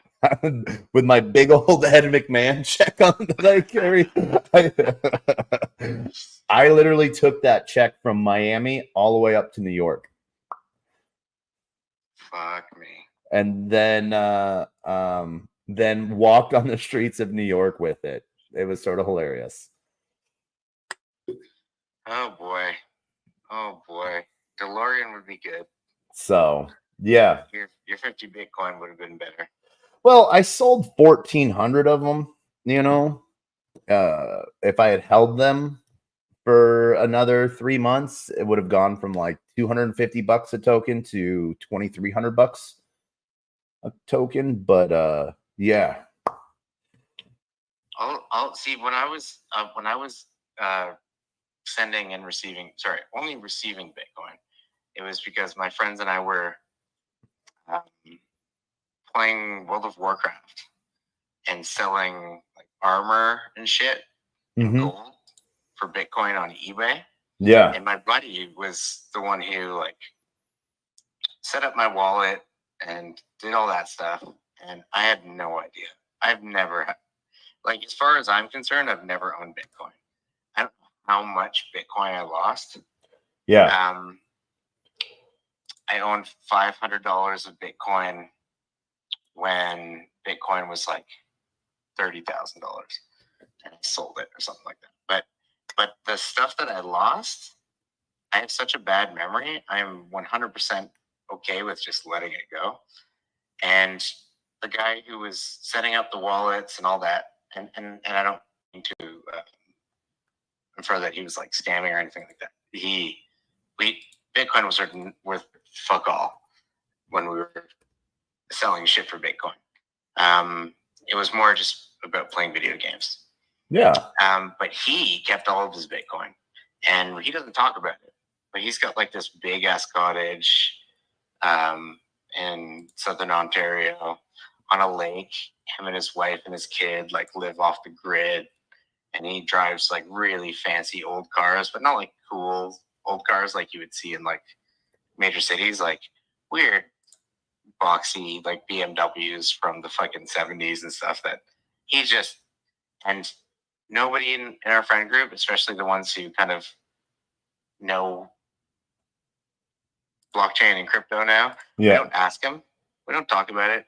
He clearly doesn't want to talk about it, but this man is fucking loaded from Bitcoin. And I had Bitcoin. And all of those computers, when I had Bitcoin, are mashed up into a pile of garbage somewhere. But I don't know enough to tell you how much I had or what it was worth. To me, it was never real money, and I didn't, whatever. But so that's not my story. My story is when, for whatever reason, I was influential in the space. Whatever reason. Just because I was talking to the right people, I guess, and somebody told people that I was a thing.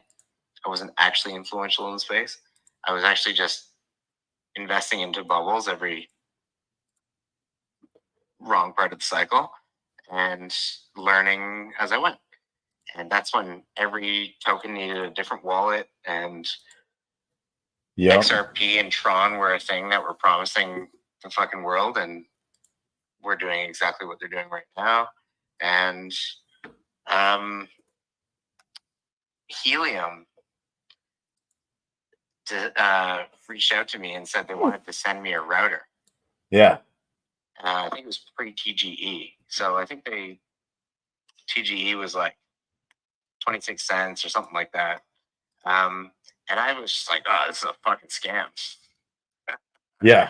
And I did a rough calculation. It was rudimentary, but it wasn't insignificant. It was in the hundreds of millions that I would have had if I accepted that router and plugged it in, which is a big long shot. So I'm not kicking myself. Like I literally was like, who the fuck is this company trying to like send me hardware to plug into my internet? Like fuck this. But yeah, at their like $18 peak, it could have been worth several hundred million. Nice. And based on the rough calculation I did on the mining that I would have had. Yeah, so that's my big one. All right. Like a really early startup tried to send me a thing, so I'm not really mad at myself. Yeah. Let's see here. What did we just do? We did something while you were talking. Oh yeah. We deposited. So, oh man.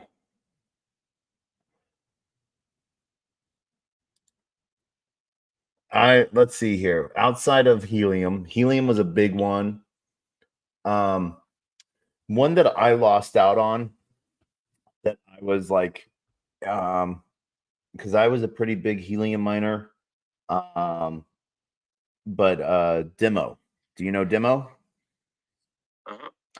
So I was like one of their first like 300 people that like added their car. But one of the things that I forgot to do was like upgrade my app along the way.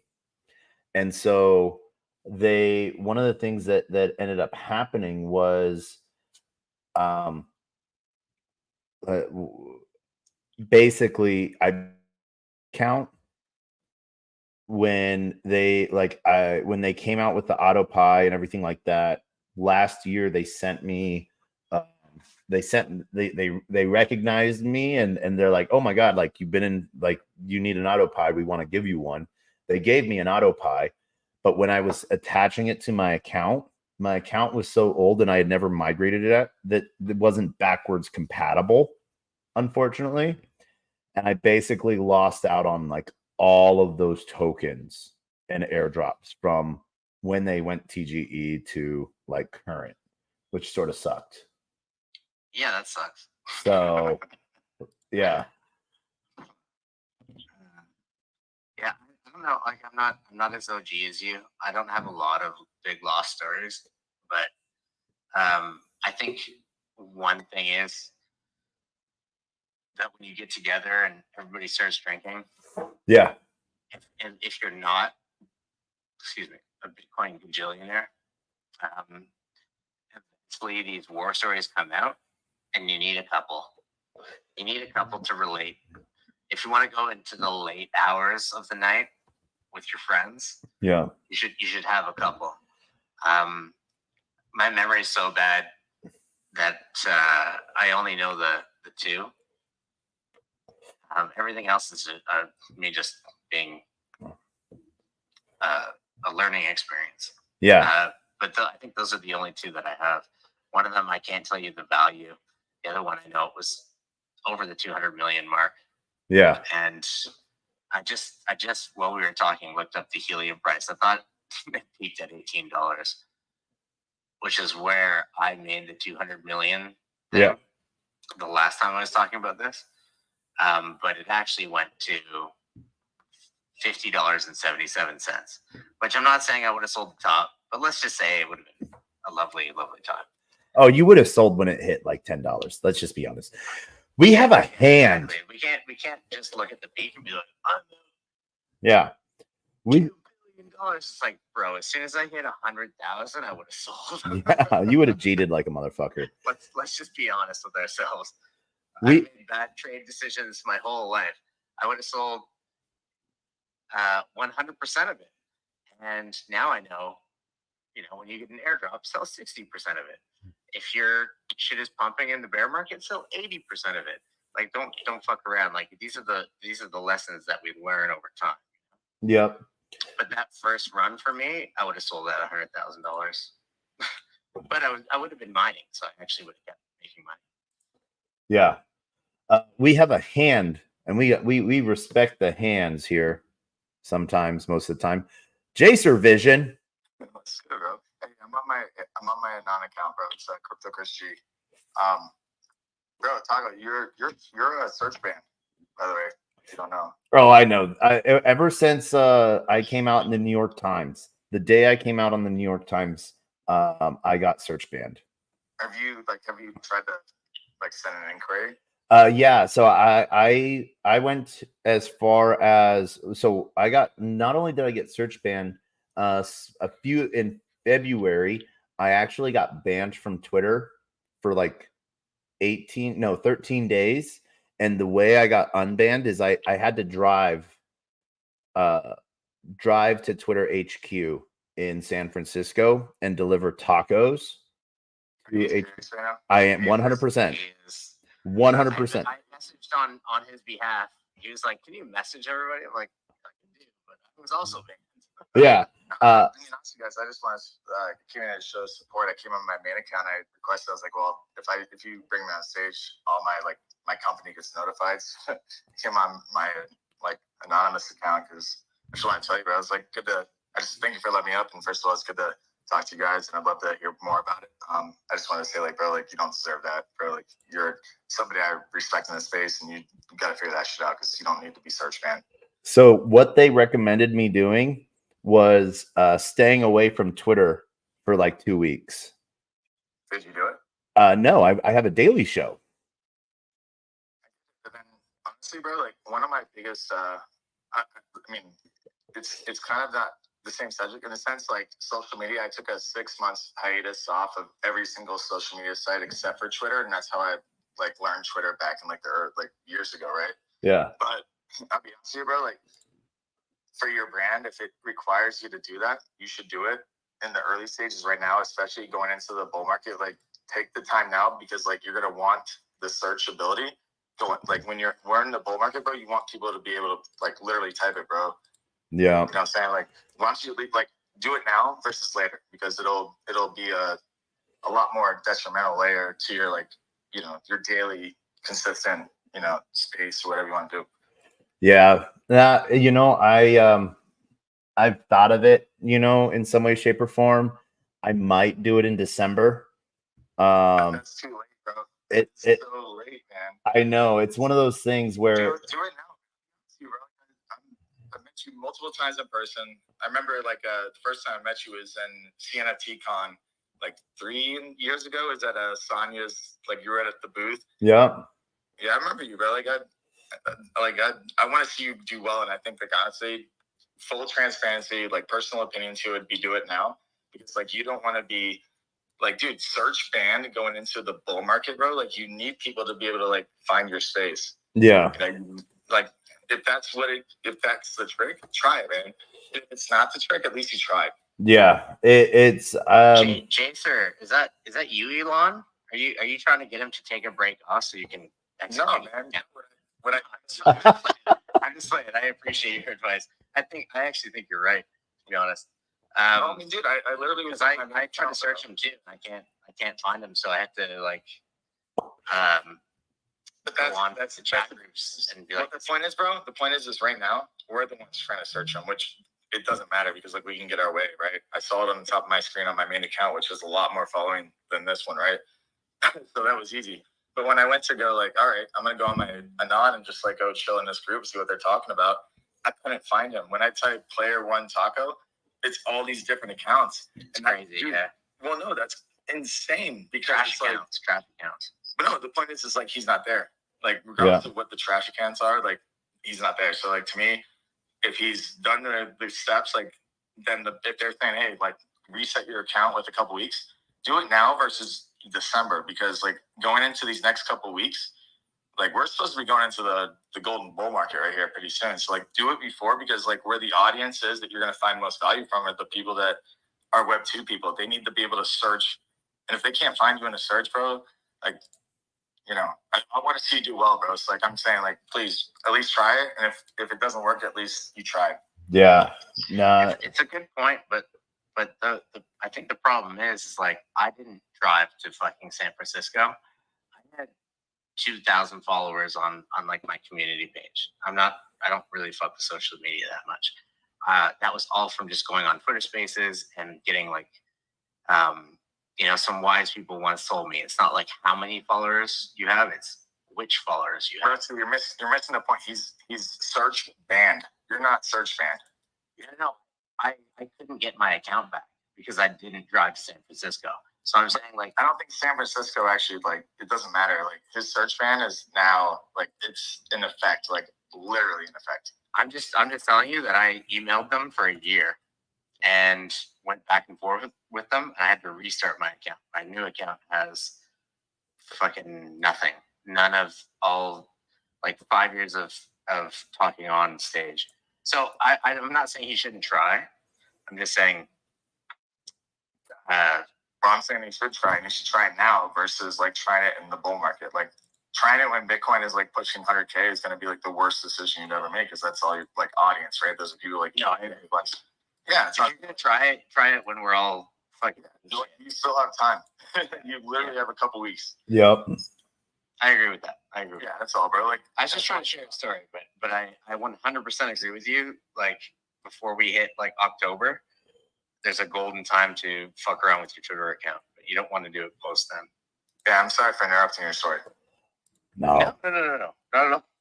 Nah, it's all. I totally know that it's done out of love. You know.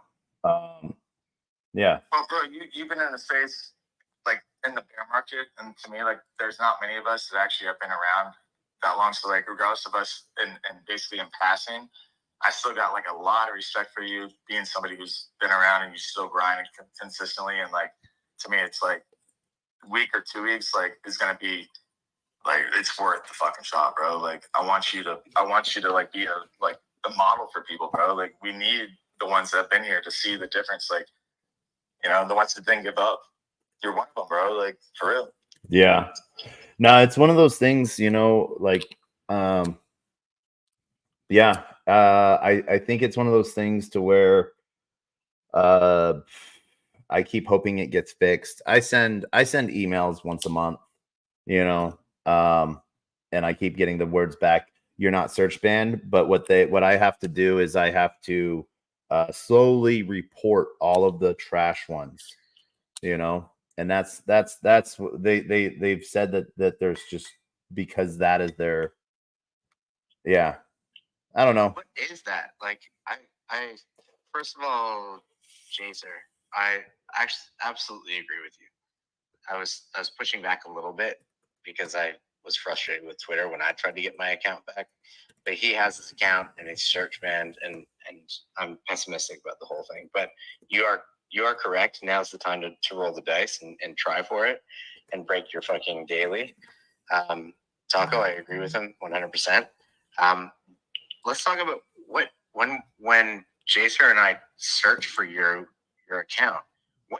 What are all those accounts? Like, Scams. Bullshit, bro. Those are all scam artists. Those are all scam artists. Yeah. Bro, it's on like basically like in the bear market, there was a lot of bots that we created to like take advantage of what was like basically they would DM like, who are you, right? Like Crypto Chris G01 or crypto with like Crypto Chris with like 2 S's. Like they automatically build off like, you know, there's people that basically search out there to take advantage of people, right?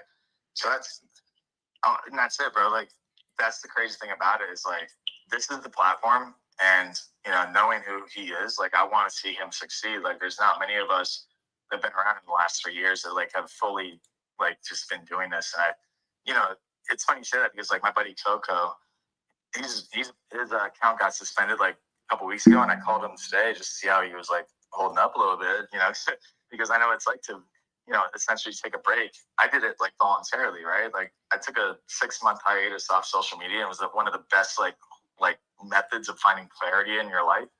Because like there's so much of this, dude, it's crazy how much this like exposes you to, right? But when you're involuntarily doing it and you're trying to build a business, you're trying to build a profile, you're trying to build like your brand, this is detrimental. So it's like if everything you're doing is not working, and which you could try to like, if you haven't tried like the method of like a reset in a sense, like dude, like try it, please. Like, bro, like I need you to be one of the forefronts of like, you know, information, bro. Like there's too much bullshit, bro. We don't need people going to like paid marketing people. You know? Yeah. Is there any way, Taco, that you think you could spin this? Like, first of all, when I search other people's accounts because they exist, I find their accounts. Because you don't exist in search, I find all these bot accounts, and that's why I didn't understand that. And I totally get what you're saying. There's probably a lot of bots for a lot of big accounts, but that's all we can see when we search. Now, is there any way that you could spin this? If, first of all, I say, Jaser, I think Taco should try to, you know, play by the rules for a month or whatever it is, and get his account unblocked.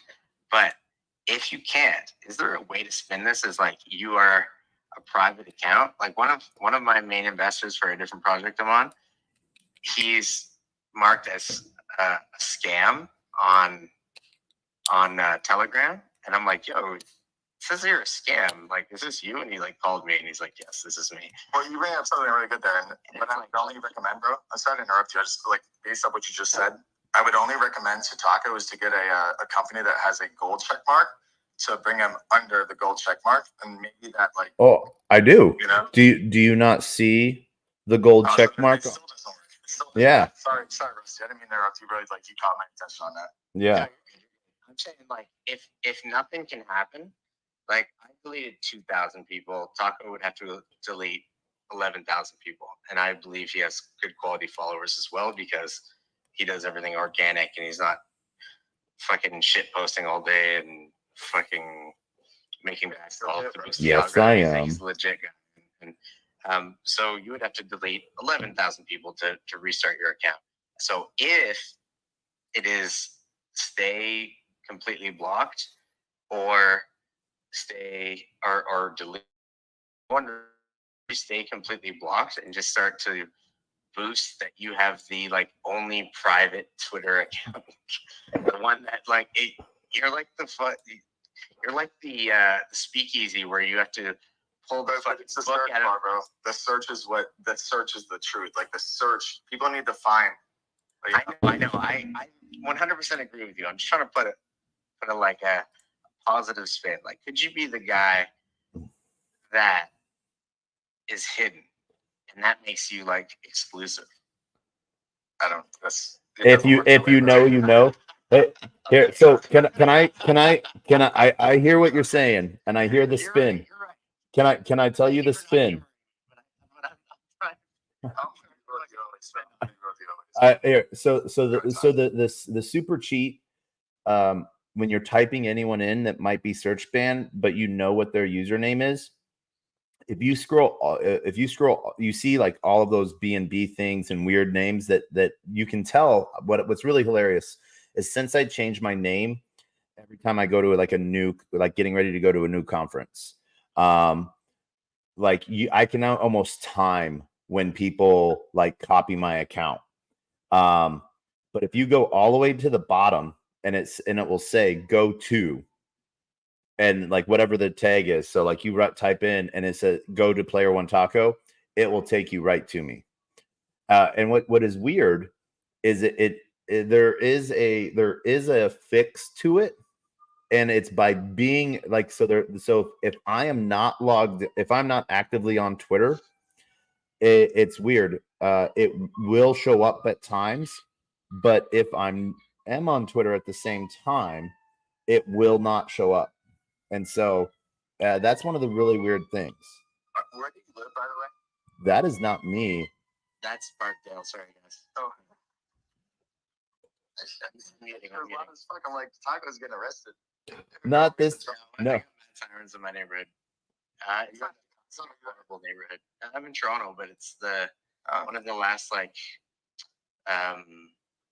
affordable neighborhoods. It's actually not dangerous at all, but there's a lot of like gang and drug activity, but like it's not dangerous to be. No, but you're getting That's like it's a really great neighborhood. Like it's fucking sick. Like it's like amazing to live. Yeah, like if you're not fucking around, you have nothing to worry about. Or at least me and my building, we have nothing to worry about because I fucking run this bitch. But no, it's chill. It's chill. So we have like amazing neighborhood barbecues. This is like one of the last neighborhoods in Toronto where you walk down the street and you like know all your neighbors, you say hi and everything. And like, yeah, not all of them are like living above the law, or like some of them are living above the law. I don't know how that phrase works, but it's like it's a great place to live. There are a lot of sirens though, unfortunately.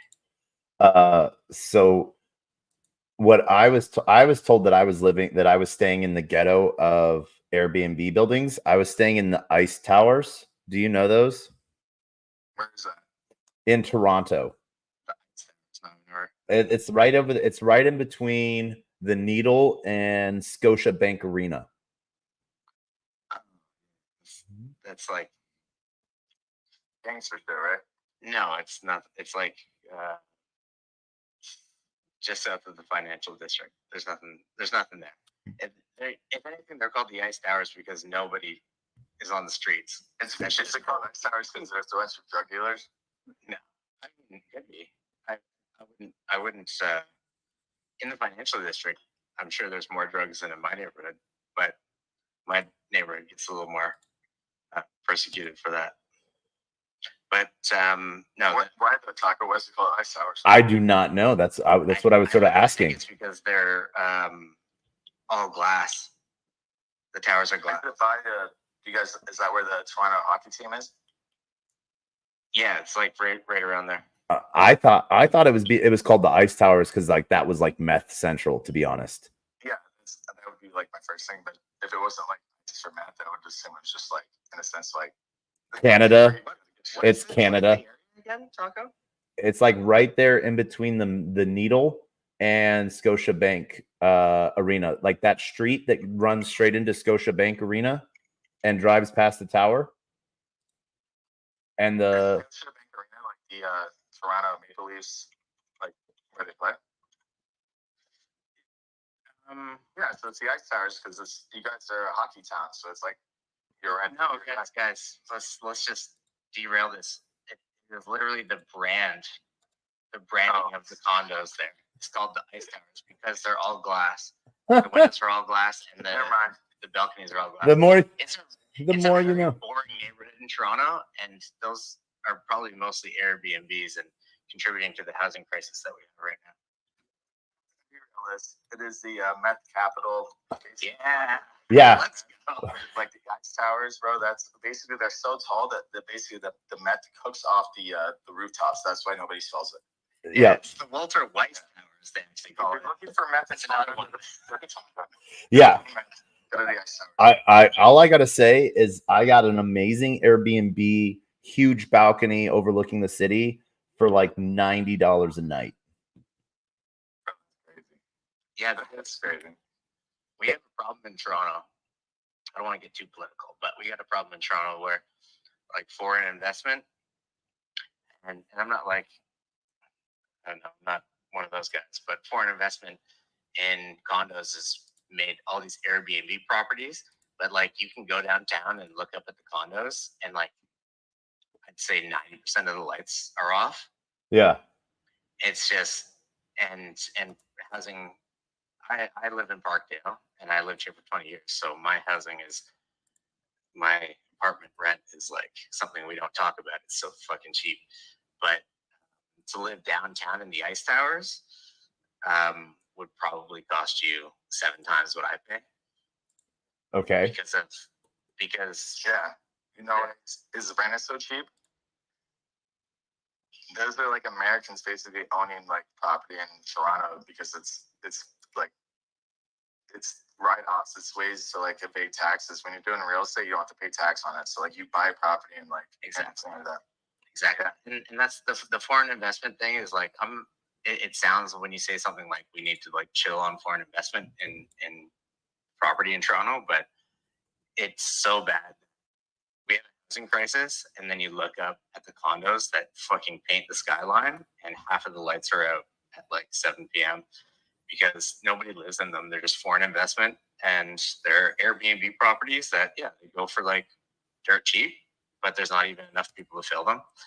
And the civilians that live in Toronto suffer because to live in a place where you can actually rent the property like full time is like $3,000 for a 1-bedroom. It's fucking crazy. Yeah, I mean the tax evasion. It's not about the rent.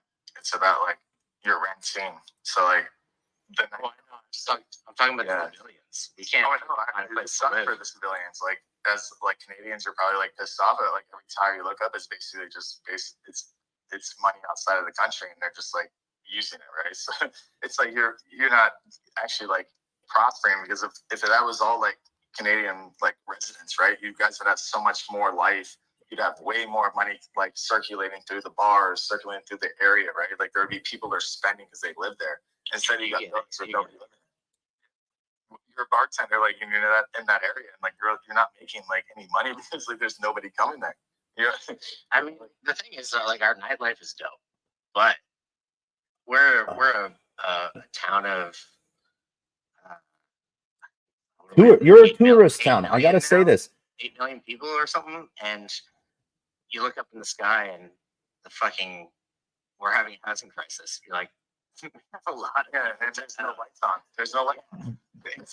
But so okay, I like putting this on like the fact that like there's it's hard. It's a Toronto is a tourist town from what I have seen, and like this, the opposite side of it is hotels for people to stay in. But hotels are so expensive that Airbnb is the next best option. And the like when I was staying there, the tower I was in was just packed with people. Every apartment that I could tell was full.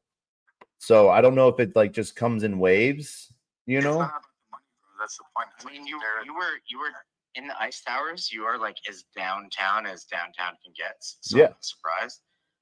But if you go like a couple or you guys are American probably, or Yes. you're probably American. Well, as the well. point is, we're actually like, you're like if you go 3 miles, 2 miles west to residential areas where there's should be less tourism, the condos are like blacked out. Okay. You look up at night, and I should be able to get my binoculars out and at least see like a dong or a titty or something like that. But like, you can't. There's no peeping toms around here because there's nothing going on. There's nothing going on. I was trying to make it funny, but it is a thing that we've been dealing with for a long time, and we're super, like, my girlfriend and I are super political about it. We go to the meetings and we fight the new condos that are going up in our neighborhood, and we do all the things. And it is actually contributing to the housing crisis. And what happens when there's no housing? The supply demand, the prices go up, and our friends are like, my girlfriend and I are super lucky that I've been here for such a long time, and we live in such a great place.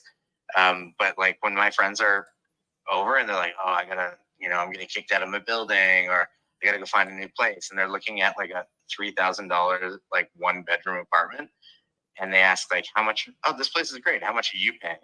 And we just have to like chill the fuck out. Like, we can't even say it because the housing crisis is so tense in Toronto that you just don't want to tell people that you pay for what you yourself.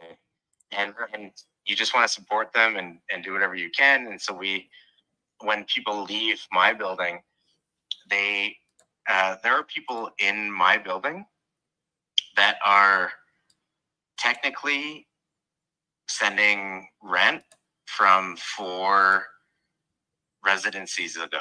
So if I was to leave my building, I would pretend that I was still here and pass on my low rent to somebody else. Like, that has happened 4 times in some of the apartments in my building. So you have to fight this, and you give it to your cousin or you give it to your friend. So there are some people in my building who are paying the same amount as me, but they moved in like 2 years ago. And that's just what you have to do to combat like the housing crisis, because my apartment, actually not even my apartment, the smaller apartments behind me, in my triplex, are going for 4 times, 5 times what I pay. Do you guys have like a law where you can only, if you're already in that apartment, that they can only raise the rent by like 20% versus like a new like person moving in? No, they can raise it. Yes, they're rent controlled because they're really old buildings, so they can raise it like 2 or 3, sometimes 4% a year. Based on the building age. If it's over 100 years old, they can only raise it a certain amount. I don't know what their rationale is, but people are fighting against that as well. So like, they should, bro.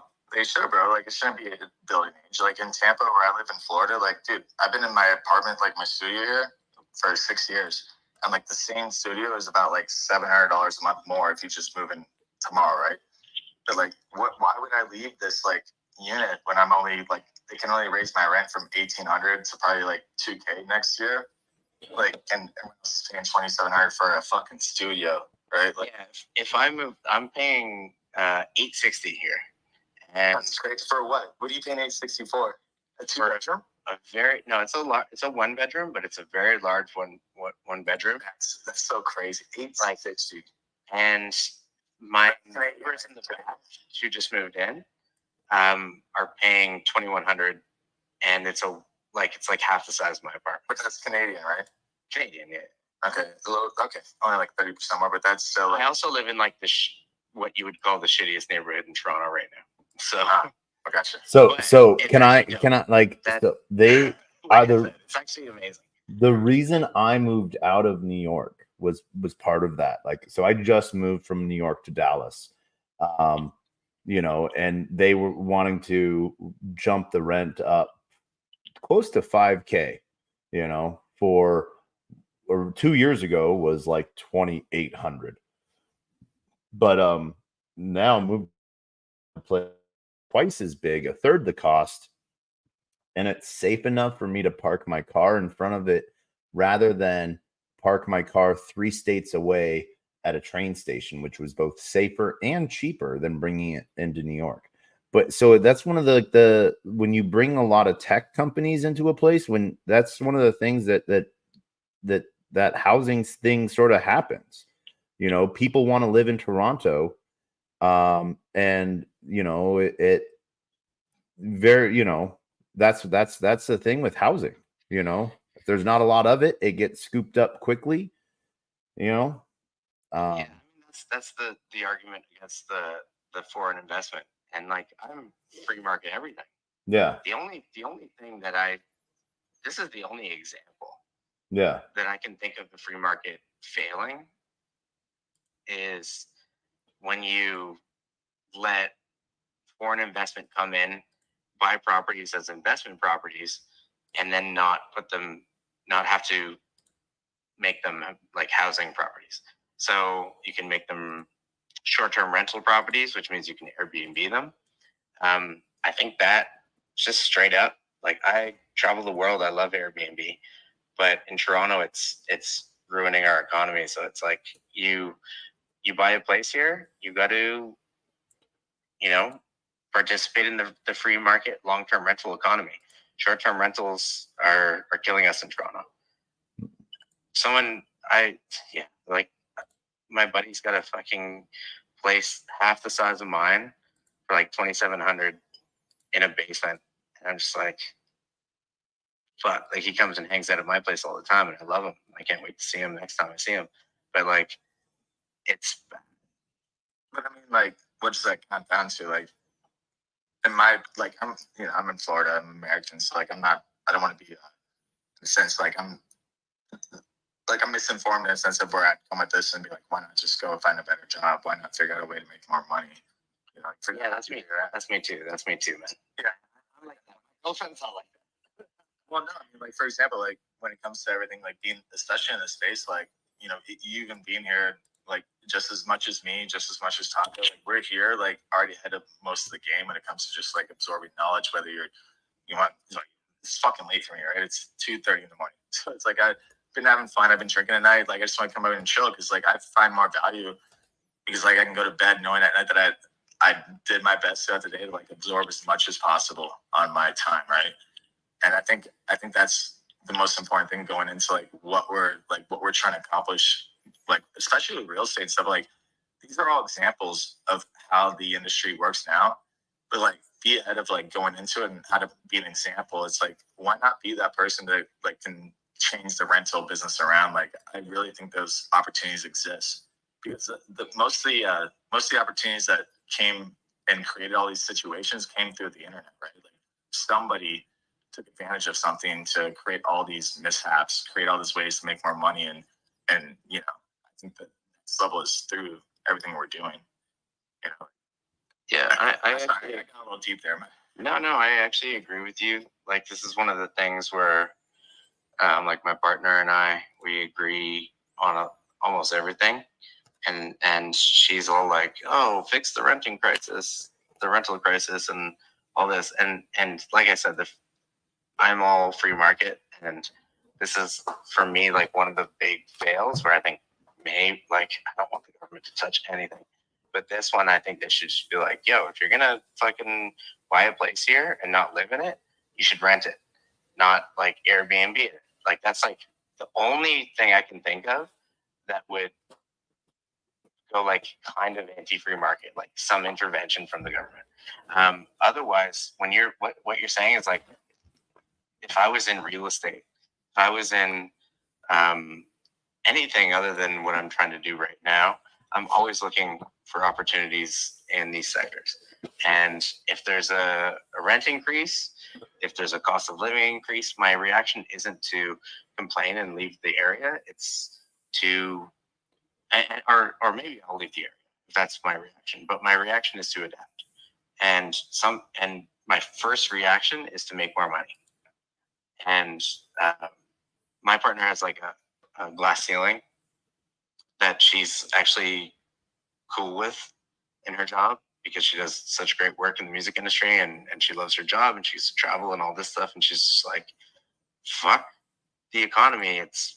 Everything's fucked in Toronto and all this stuff. And so it does kind of fall on me to be like, all right, shit's fucked up. So I just got to like up my game and make more money. And that is always my reaction. I think like the free market breeds competition and actually benefits like consumers when everybody competes really hard. I think actually prices go down and everything. The only intervention I've ever come across where I think the government should get involved, because I don't typically think they should, not in our crypto, not in our anything, but in Toronto, I think they should say if you buy a house and you're not from Canada, you have to make it available as a rental property because we are going through a housing crisis and it cannot be an Airbnb. And that's like the only thing I think. Everything else, I'm like, yo, shit's fucked up. I need to make more money. That's always my first reaction. And I think that's a healthy reaction. Whether you make it or not, you can always move, you can always do whatever, but I think the first reaction should be not complaining, but adapting. So there's two pieces here that you know, from an insider looking in and an outsider, or from an outsider looking in and from an insider looking out, two different perspectives, you know. One, you have to look at it from the aspect of, would those, you know, what would be happening in those apartments if people had stayed in them and if they were renting them out? Would they be at the quality that they are now? Or would they be at a lesser quality? Or would they be at a higher quality, you know? So it's a hard thing to sort of look at, you know? The quality of the apartments, or yeah, like if they you would house people. Yes, they would. But who would they be housing? Would they be housing, you know, actual meth dealers? No. Toronto is like I think we have a housing crisis. It's not like poor methods can't get housing. It's like, but why do you have a housing crisis? Because people have moved to Toronto because of the work there. So you get to a level of success that people that get drawn to it. And the number one thing that Toronto has against it is it's one side of it is water. So people can't build out. You can only build in one direction, spreading away from it. Yeah, that's not the only problem with the water.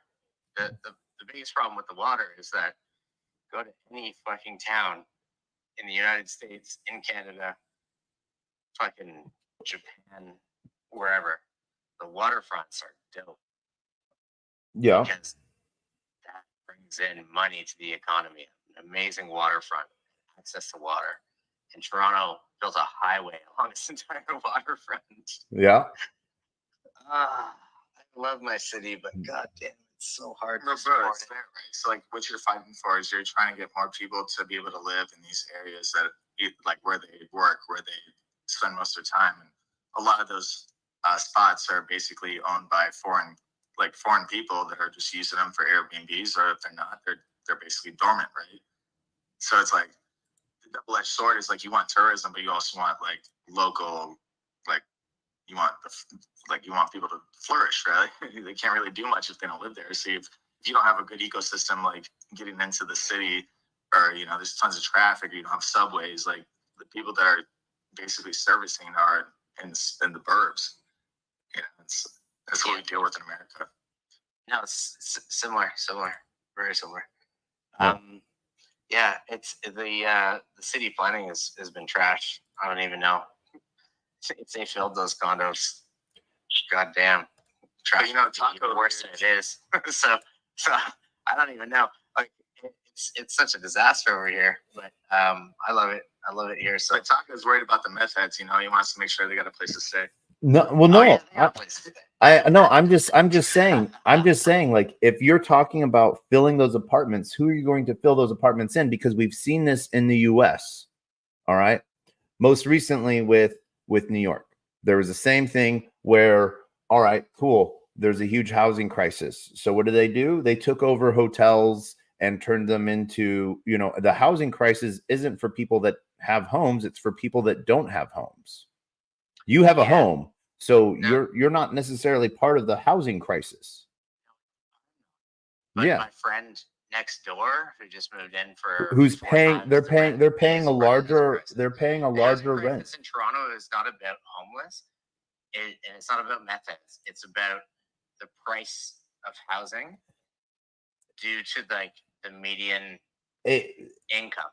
So we're not going through like a homeless or drug crisis in Toronto. Like we have it just like any other country, any other city that is 5 million plus, but it's like pretty chill compared to those countries. Taco, basically what he's saying like he makes money, but he can't afford to live in like the city because all those like high rises, they're all owned by like foreign people who aren't they're not for rent. They're Airbnbs or they don't have lights on. Yeah. So it's just a simple supply and demand for the working class. Yeah. And I mean like working class, like Jaser said, like there are people making like $80K at startups downtown, and they are living in they're traveling an hour to get to work every day because it's more affordable to live out there. Like that's the housing crisis. And so I like, let's remove everything I've said about like drug use, everything like that off the table, because I was using that as an example, not as and I didn't mean for it to be all reaching. No more meth heads. But see, this is the thing. You want a successful city, yet you want your cake and to eat it too. And so you love your city, you want it to be successful. What happens in success? People charge more to be there. So it comes back to that supply and demand piece. So someone stepped up, put the money that someone else wanted up on the table. Anyone could have done it. And like, I feel bad for your friend. Do not get me wrong, but it also, he's choosing to pay it. If no one chose to pay it, he would then, your landlord would then lower the rent to a price that someone would pay.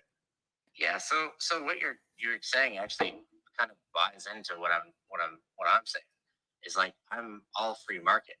If everybody decided the rent was too high and left, the prices of rent would go down.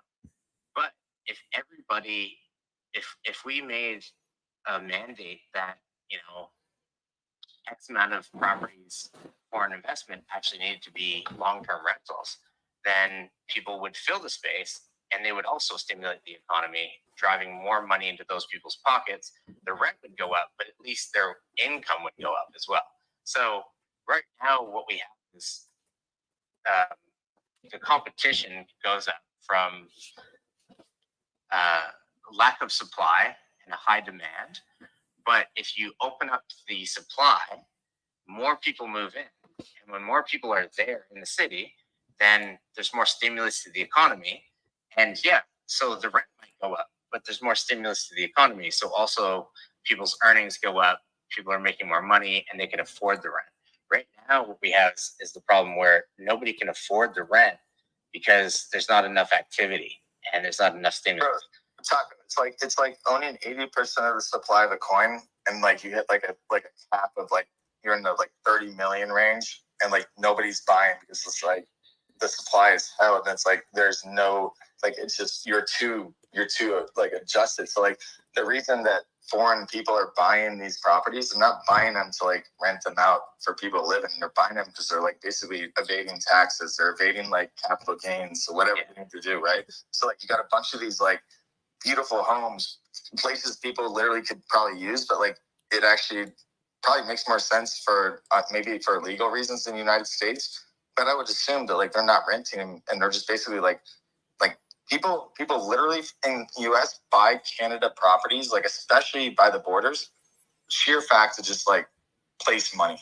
Like they do that. So it's like you're seeing lights out in places, and there's like that's land, right? There's nowhere to move. That's property, yeah. Like there's like investments, and like it's just sits there dormant. Like it's so crazy to think that like there's a home you could literally see that it's never had their lights on, but it's paid for just to be paid for. It. That money is there. It's stationed. Yeah.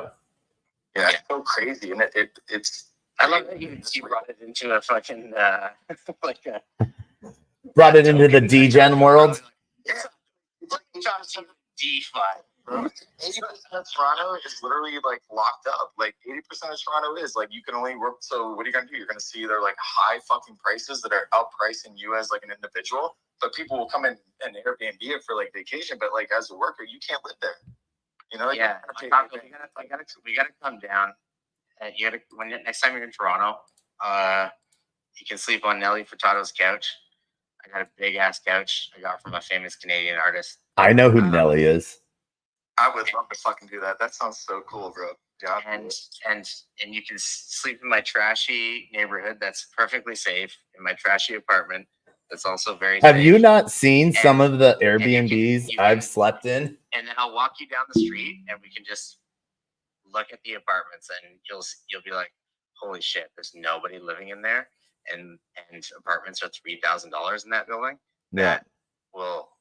So I'll be honest with you, bro. I went to Chicago by myself, and I stayed at like in Lincoln Park in that area at my aunt's like place, and I slept in like the living room on like a blow-up mattress. And I heard tried so hard. I heard got so far. Dude, every night, bro. Every night, at least 7 gunshots. And then like during the day, I actually went out by myself, and I went and just basically ran the streets. Like I ran like these neighborhoods, and you'd be so surprised how quickly money like you would have these fucking like town like. You know, basically rectangles built up, right? And they would be multi-million-dollar properties, and you go 2 blocks away, you'd be in like the fucking ghetto. Like it's legit. Like you just you know, money can only get you so far, and until like you move people out, like you're just inching. It's like a contest of how many inches closer you can get. Yeah, Toronto's weird. It's actually like when I grew up in like the worst neighborhood in Toronto. Not this one. This one is like. There are no bad. I mean, there are gang neighborhoods and stuff, but like it's not like you guys have in the States. But when I grew up, it was really rough, and especially being a teenager in one of those neighborhoods. And in Rexdale, it was crazy. And you know, people would get murdered, and they wouldn't even make the papers. Like somebody that you literally knew at school would get killed. And now I've been back to my old neighborhood. It's fucking the lawns are like clean. There's nobody on the corners. I don't know if that's like the internet, Xbox, cell phones. Like I don't know what got people off the corners, but money moving, bro. Money moves in. Things are chill. And Toronto is a very, very safe place to be. You know, I can't think of a place where I would be nervous to walk around in Toronto. When I was in New Orleans, my girl and I were walking around, and we walked into one of the neighborhoods that didn't have street lights, and there were people like came out of a fucking like garage and were like, "The fuck are you doing?" And we're like, "We're actually lost, but like, we're not fucking marks. So like, fucking chill. Like, I know how to at least talk to people where they will understand that we're not just here to be fucking taken advantage of. And they're like, okay, all right, cool, okay. And they're like, escort us off. And then like somebody else comes out from another house and they're like, don't go into the dark areas. And not, that's not like a racial thing. Like, they mean like literally like, don't go into a place with no street lights. And we don't have that in Toronto. We don't have like these places where you can't wander off the beaten path. Like if you're like a single woman, of course, there's some places that are probably dangerous. But like if you have the base level street smarts, like Toronto is extremely safe now compared to when I was growing up. All right. So while you've been talking, I've been entering into some LP pools on 1,000% APRs on Riviera. I've been going into some nice stuff on Symmetric. I'm so far I'm liking Telos. Easy DeFi. Oh boy. 1,000%. Oh boy. Yeah. Okay. Yeah. Crazy. I hope some of these are part of like the Takika missions. I can't even do Takika. I'm not on the whitelist. I'm not cool enough because Tomorrow you're gonna have a Takika. I am tomorrow. Okay. You guys really like TELOS? So the whole purpose of today's episode was because of TJ down below, who's been bothering me for a year and a half to get on to do a show about Telos, which I have been doing. I've even had the foundation of Telos on, and then we ended up talking about housing crises. Honestly, I only said avoid because I don't understand enough. So if you don't mind, like, Yeah, if I can learn about Telos, like, I'd love to support it any way I can. So far, it has been a decent. It's an EVM chain, so super easy to bridge to. It took about 3 minutes to bridge from ETH to Telos. It cost $1.50, maybe. I think maybe. Do we have meme coins? Like, what are we buying? I'm LPing into some of the core staking pools to earn tokens, because I'm in an accumulation phase of getting all of the like protocol tokens I can, because those things will show the longest term upswing. Yeah, I bought some shit coins. I bought some shit coins not knowing what they were, because I was just looking at the block explorer and seeing what was being bought. And so I ended up buying something called Souls. And then because someone said I should have bought Trump. I bought Trump. Wait, do you have meme coins on Telos? Like, they actually have like a market? No. It seems like they do, but we got to go to the hand. TJ. The one and only Taco. How are you, mate? Man, I am good. How are you? I'm well now. I'm finally here. My apologies, mate. I was stuck in work, right? But just finished, mate. Week is over with. Woohoo! The week is over with. Nice. Bring the weekend. Bring the weekend. Oh man, you're already Friday night, right? Like we're at Thursday morning. Correct. So, yeah, Friday. Price predictions are $10 a pop. From coming to you from the future. Thank you. I love the future, bro. Tell me what to buy. Gosh knows, mate. Gosh knows. Hey, Taco, I just wanted to quickly jump up, mate. Would it be worthwhile? I'm sure we can pull this off, but if I flick you all the quests, right, via DM, you could go through those and not have to come back, if that makes sense. Oh. Probably half the things you're doing are actually already part of the quest in Takika, if that makes sense. I'm down for the cheats. I mean, for the cheat sheet. I mean the quest. Well, I assume it would. Would it work though if we do it in advance? I was wondering. Yeah, maybe we shouldn't. Maybe we should. So I think it probably just checks the transactions. Like, does it And- also It check is on chain. It does review on chain, but I'm just trying to think. so I there reckon is there's smarts built in to say, like, do not count anything prior to mint time. yeah. All I know is I got into a 1,030% APR yield staking pool of stake Telos and wrap Telos. I got into a 659% APR vault for wrap Telos and USDT. Was that today? Just now, live while we were talking housing crises and meth heads. Like, Fuck yeah. you can do it. So let's walk you through live what I did. Or how big is the pool? Let's see, it has 68,000 wrap Telos. So that's a good amount. Let's see here. And they're pushing right now, so it's not like there's Yeah. nothing going on. They have quests to do these things. Yeah, let's see here. I will go. Let me go find a swap real quick. Let me get to a swap. Yeah, I'm gonna walk my dog and I'll buy some real quick. So let me walk him and I'll be back. Yep, do that. Walking dogs is cool, I think. Yeah. TJ, is Rivera on the quest log? Yes. Yep. Absolutely. I think Taco's covered all of them so far.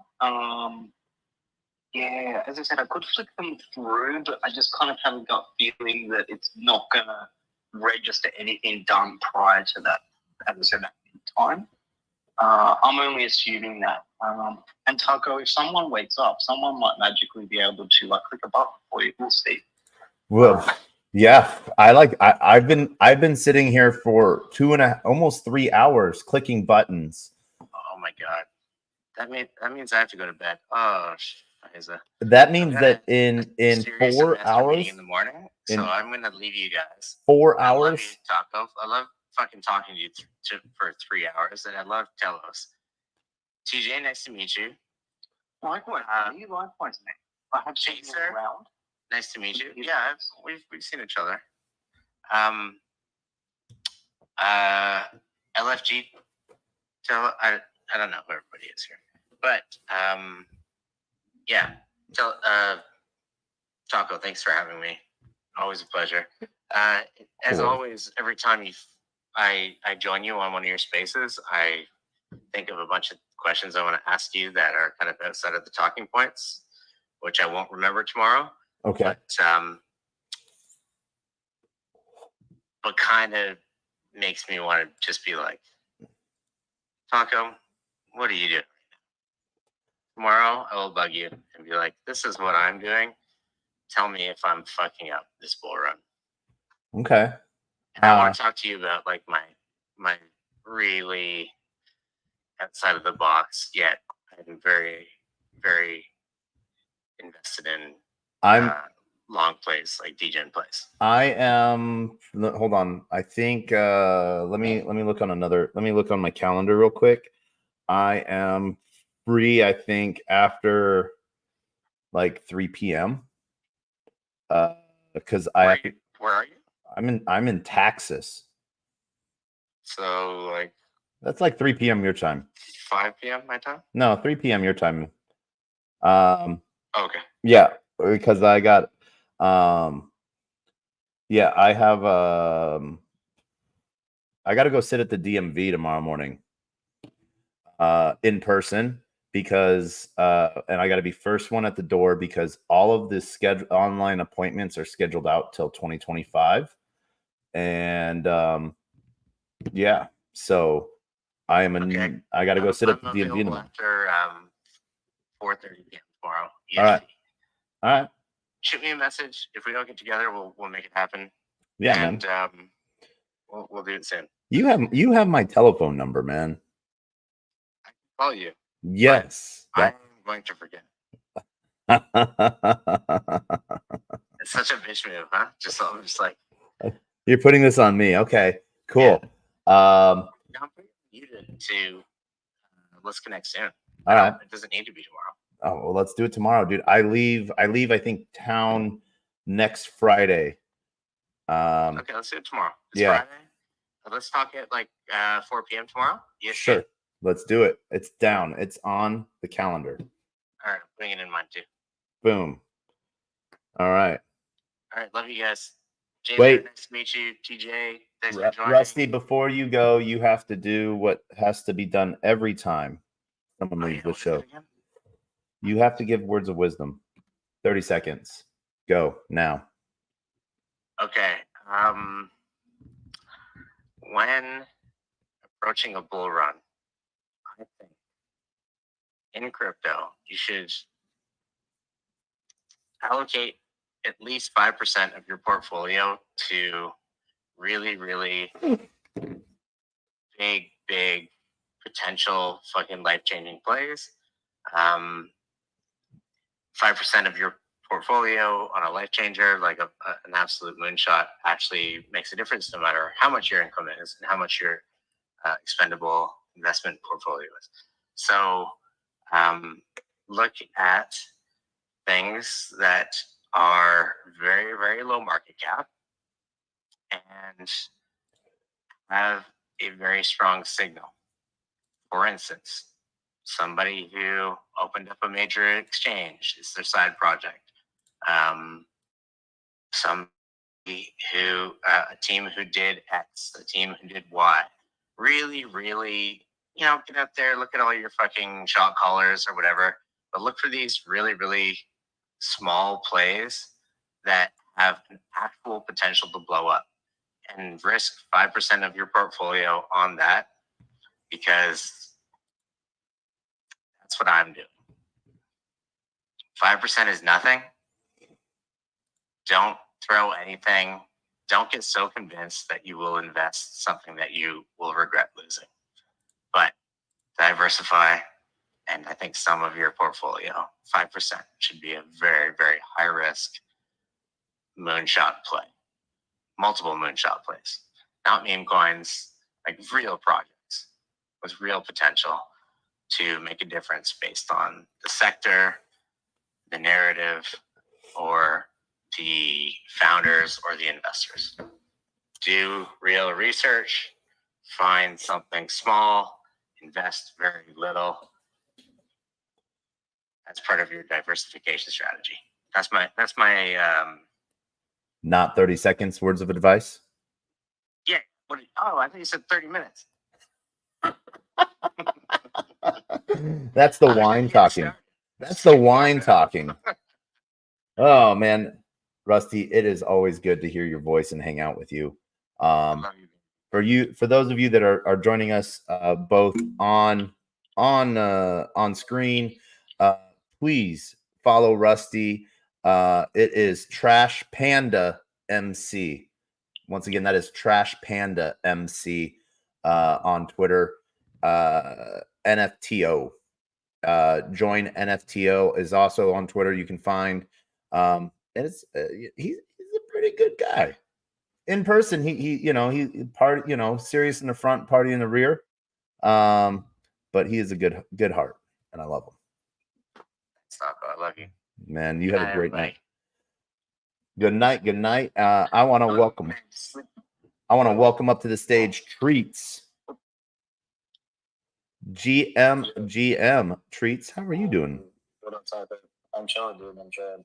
So your old PFP is showing, and your new one is on the bubbles. I'm a monk. Man.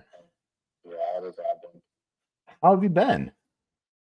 I've been good, bro. I've been good. Just prepping for Asia. I leave for Thailand on Sunday. So, just making sure all of our logistical stuff for those getting all the coffee over there is situated.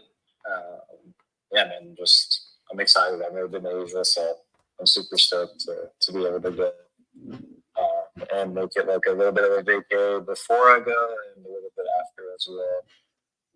So I'm stoked there. Hell yeah. I am good. I leave for Asia Thursday, head to Singapore, or no, I head to Seoul, to Korea, and I'll be in Korea for 2 weeks, and then on the 13th head over to Singapore, and we'll be in Singapore for 2 weeks. So I'm super excited. And does this mean I'm going to get some Crackenchino in Singapore, or am I also going to get it in Seoul? We're not going to be in Seoul, unfortunately. We're going to make that happen. We were talking to a couple people about it, but yeah, we'll be in Singapore for sure at Breakpoint, and then we will also be in Hong Kong for the Hacker House like later on in October. But yeah, I'll definitely see you in Singapore. We won't have the Crackenchinos though. We actually, dude, we had 1,500 in Toronto, and we ran out. We ran out of 1,500 fucking cans, so it's pretty cool. But we'll have some other co-collab stuff we can't talk about yet, and then we'll have a really good coffee. So whatever you're feeling, we got you. Send me in the DMs so I know. Okay. Yeah. Okay. So those who don't know Treats is like the man, the myth, the legend behind Raposa Coffee, an amazing coffee brand. I actually have ordered their beans, but they have, right? No, did I grounds or beans? I don't remember what I got. I got beans. But the cold brew. I remember when you guys like sort of did your soft launch at NFT NYC last year, 2023. Amazing. But you'll find them at like a majority of blockchain conferences. They will be the coffee vendor of choice, and they are well worth it. So yeah. Jason Vision coming back up. So are you doing the live and the space? Is this like a special taco skill that I've never seen unlocked by anyone else? Like how are you doing both? I was wondering. So yeah, I'm going live right now to LinkedIn, 2 YouTube channels, Twitch, Twitter, Telegram, Rumble, Kick, on-chain via Unlonely on Base, and on-chain Solana via Soul Media Tech, and a Twitter Space and Twitter video. I don't know. I just band-aid a lot of things together. Probably doing things I'm not supposed to be doing. But yeah. We got the hand up. Bro, you're doing it so right, man. Like, out of anybody, honestly, you're probably the first person I've ever met that is utilizing all those channels at once, and maybe not by like, like maybe you're kind of like crossing some shit, but like that's so dope, bro. Like you're actually like able to create that kind of like network, and I think that's kind of goes to the point like earlier about like getting unbanned from like the search, bro. Like you got so much potential. I want to see flourish, bro. Like you're doing shit right, bro. Continue doing it, because like going into this next market, bro, your outreach is gonna obtain so much audience. Thank you very much. Yeah, it's just a hard thing to sort of help figure out sometimes. And everyone says they have the next engagement farmer, the next, boost your users. See, this is the biggest thing that I think that will go into the bull market, whether it being where people are, and that consistency, and that like I used to have 40,000 plus subs on YouTube, and I've had 4 channels banned on YouTube because I didn't have enough followers like in like 2019 to where I was like talking crypto to where they would ban me. So now with a big thing, I don't do any SEO on my videos. So like it's all self-discovered stuff, and I just we're in such a like, see, like you everyone tells me, just like you tell me, and I like it means a lot to me that you and other people say like that they want to hear more of me, the thing that sort of sucks when you're a nail, they try to you get hammered. And so I don't mind that slow grind. That the people that follow me are like people I've actually met in real life, you know. What I'm kind of like trying to say is like you should at least try it. Like it's not about the slow grind. Like if this is what it is what it is. But at least exhaust prior to like where you're gonna make the most impact, which should be going into like 100K Bitcoin. Like do it now and learn. If it doesn't work, it doesn't work, bro. But at least you tried it now versus like trying it in the heart. Because like if you're doing such a great job as you've been doing, yeah, people are going to want you to have a larger audience, and if that's holding you back, that's a hurdle then that would be a lot more detrimental to you now then than it would be now, bro. That's all I'm saying, bro. Like, dude, it's not hard to take 2 weeks off. And with all those different platforms, all I'm saying is Twitter, bro. Like, all you have to do is literally stop doing Twitter. Like everything else can continue to run. Yeah. Yeah. No, it's yeah. No, I hear you.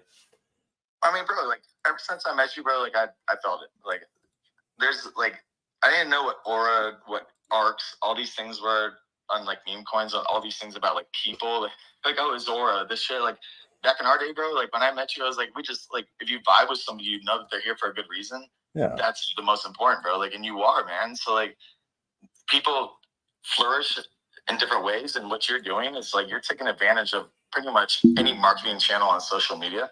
And if you're doing this much already, you kind of like, not that you deserve it, in a sense, like you kind of do.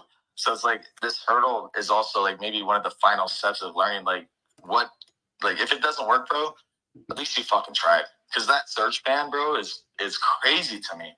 Yeah. Like be honest with you, bro. Like I don't like my buddy Coco got suspended 2 weeks ago.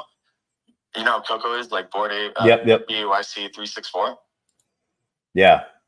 Yeah, it's like that's my homie, bro. I've been to like 7 different states with like him and his like all our boys and shit. Like, and now he's like suspended. I called him today just to check in. Like, how you doing? All right? You doing all right, man? He's like, bro. He's like, like, you can sense like the importance of Twitter. So it's like, and what you're dealing with is like, if it is like, if you are basically shadow like search banned, like, and someone's told you if you do it for 2 weeks, like get off of it for 2 weeks, try that shit now, bro, because like your voice needs to be heard. And the next, like when everything's ramping up, bro, like that's all this work you put in is for that. You know what I'm saying? Like it's all for that. All this work, bro. Oh, and Taco, do you report all of these hundreds of accounts regularly? I try to go through and do that. Well, I try to go through and do that. It's not about those, bro. It's not about those. It's about his specific account. And one of the crazy things about it is like how long has that been? If you don't mind me asking. SBF trial. When the new when it's Elon taking over, right? Like it's older than Elon. No. It's it was like what, October last year. So Elon had taken over already. Interesting. So like basically a lot of like what he did cutbacks on were a lot of the support, right? So yeah. I mean, get creative, bro. What I could say is like with the like the system that you have available to you, which you're blue check marked, right? So you get an opportunity to go to like escalated like support. Yeah. Get creative with like your like I would honestly, bro, I would do different like inquiries on like and just be creative of what you're inquiring about. Make it like one of my first like entrepreneurship like things I created was called the Bill Wizard. And basically I called on behalf of people that didn't want to go and like call their Verizon phone company on their phone bill because like, they've been with them for 10 years, but they were so scared to go and like ask for a cheaper price, right? And basically I would take 50% because I would make a phone call and within 30 minutes I saved them like $5,000. Like they've been with the same like, plan for so long. But that's like one of the biggest like hurdles of people's lives is confrontation. So like I basically could make money off of fear. Yeah. So like I would, in this case, I would say like, not that it's fear, but more or less like if you treat it that way, like be creative with the inquiries, find a way to get past like the initial, maybe it's something based off your message, like like there definitely is somebody in there can help you. Yeah. No, Like for real, bro. thank you for that. Yeah. No, it's a real thing, you know. So I will tell you, I will work on it. That's what I can tell you I will do. If I can help you, bro, like if you ever want to like DM me, bro, I'm down to help. We can use ChatGPT. We can figure it out, bro. Like, oh, wait, hold on. Roll back your horses. You're still using ChatGPT, man? I mean, I used a bunch of different AIs for like immediate like assistance. I use like Rock or ChatGPT. Man, my feelings are hurt that you're not using. You should check out Venice. What's the Venice thought? What AI?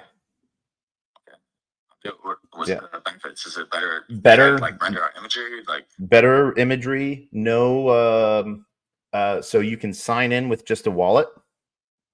You can do all of the data is stored in your browser, so none of it is stored on a server. It can't be seen. It's private. No guardrails. If you send me your wallet address, I will send you one more token. I'll send you like 1.01 more token, so you can get Pro for free. If you don't, you know, Pro is normally $45 a year that you can pay for in like Bitcoin or any token. wallet. The EVM wallet that you'll sign in with. So MetaMask, right? Yep. All right. I'm down. If you DM this to me right now, I will send this to you right now. Let me make a new wallet real quick. All right. And then this will be the wallet that you sign into make an account with on Venice AI. So we launched this with Eric Voorhees.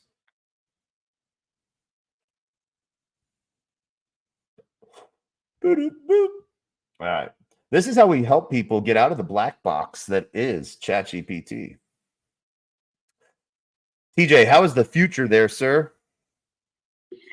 Oh, I need some coffee. Need some caffeine. You raised it earlier, and I went, that's a great idea, mate. So Yeah. Yes, need more caffeine. I need no more caffeine. I've had 3 energy drinks. I'm now drinking water. I have to wake up in 4 hours and go to the DMV. Oh, it's probably a good place to fall asleep, isn't it? Yes. DMV, why? Because I am now a Texas resident and I have 90 days to get a driver's license, but I only have 30 days to register my car. That's crazy, bro. Yep. Sunday, are you closing your space? Shortly soon, but I'm sending you this right now live on air, so I don't forget about it. Arb. Boop. Tokens. Morpheus. There we go. Send. Boop. And we're gonna send you 1.01. TELOS is layer 1. TELOS, yes, TELOS is a layer 1, but I just sent you this token on Arbitrum. On ARB. Okay. Yep. So the utility, one of the utilities of Morpheus, all you got to do is hold the token and you get the pro version of Venice for free. You can earn more token by taking your Lido ST ETH and staking it into the more 20 contract. You do not lose your ETH. You do not lose custody of your ETH. The emissions from that staked ETH get sent to the liquidity pool of Morpheus. So you're earning token, providing liquidity, but let's say you put in 1 ETH, you will always have 1 ETH. You can pull that 1 ETH out anytime you want. But the emissions from that ETH is going to the liquidity pool and you're earning more token at the same time. So, yeah. Yeah, it makes sense. Like for yields. Yeah. I guess like nodes is basically like almost. Yeah. So, boom. But I just sent you that activity. That is sent. So you have that. Use that wallet to sign in to Venice AI. And you will get the pro version for free. Oh, thank you, sir. Yeah. Real quick, can I just for the sake of TELOS stuff, I was just real quick interested. Yeah. Those APYs you said remind me of Wonderland days. So with that market cap being like that, just want to know a little bit more.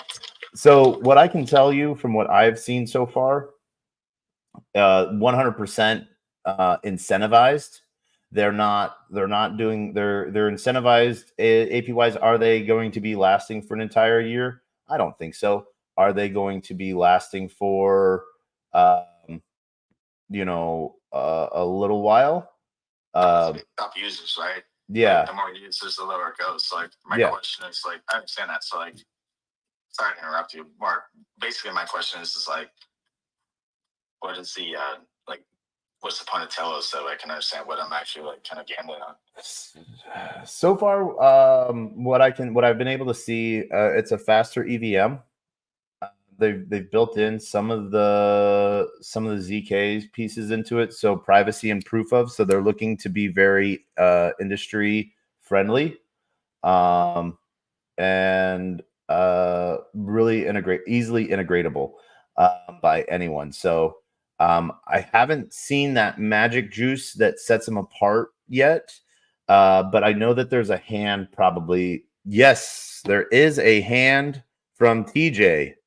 Nice one. I'll give it a go. So TELOS EVM is wrapped inside of a smart contract which sits on what we kind of would call the EVM. It's a layer 0 with layer 1 functionality, right? So it's not a typical fork of an EVM. As it's wrapped inside of a smart contract that sits on Antelope, which is where it gets the high TPS, first in, first out transactions. So, bots are eliminated, front running is eliminated, keeps all of that. I'm a bit of an anti-member, but it keeps all of that money in the ecosystem. And speaking to the L2 and the ZK, that's scheduled for release late this year, early next year, which is a hardware accelerated L2. So as far as TELOS is a blockchain, we like to dub it, the network of networks. It's a multi-blockchain ecosystem. You've got the layer 0, you've got the EVM/L1, which is that smart contract. And then on top of that, they're building out the hardware accelerated L2. Poke, go for it, buddy. And we got Poke. We got a hand. Yo, what's up, guys? Can you hear me? We can hear you. I'm gonna be quiet. The wife is asleep. But before you go, you're talking about the APYs and the yields and everything. So if you go on the web wallet, you can stake your TELOS because of the liquid staking, and you get STELOS.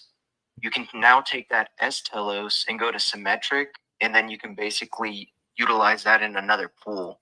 So you can yield 6% from your actual TELOS that you have staked, and then you use that STELOS to then put it in another pool, so you can make even more yield from 2 places. I just wanted to throw that in. But hey, Taco, I love what you're doing, dude. Keep it up, and I'm gonna just let TJ take over. I can't talk much. All right, yeah, that is it. Jacer, okay, yes, sir. Your hand is raised. What do you mean? I'm just gonna reply. You want me not to, or what? I want you to. Wait, where did you reply? I want you to reply. Yes, this is conversation time. You made it sound like, oh, Jason, I didn't want to overstep. I guess my question is I get it in a sense, but what is the goal of TELOS? Are you trying to compete with other layer 1s? Seems very premature in the stages. So I'm just curious, what is the future of the company, and where do you envision yourself? Because personally, I like to park I guess you could, in what layman terms, call them lotto tickets.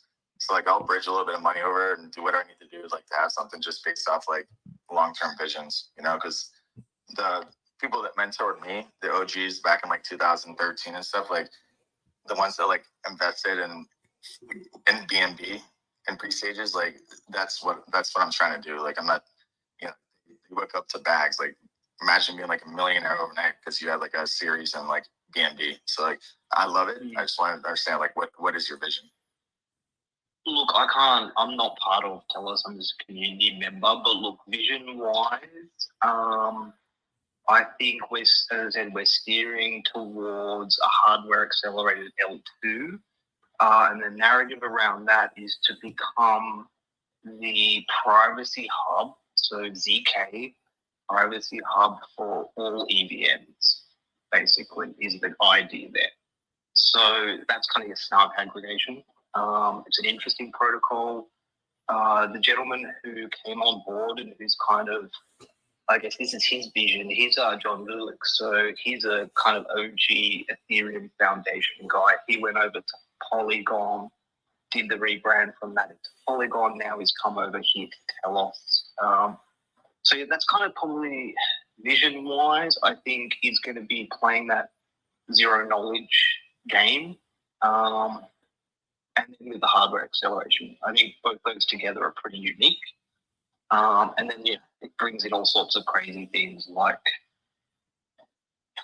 you know, ZK markets and how all that works. I don't understand all that, but yeah, look, that seems to be the big direction. Definitely ZK. At this point, Taco, just tell me to buy it, bro. I'll throw some money Buy in it. and hopefully one day. I buy it. Person. Yeah, Rich. buy it.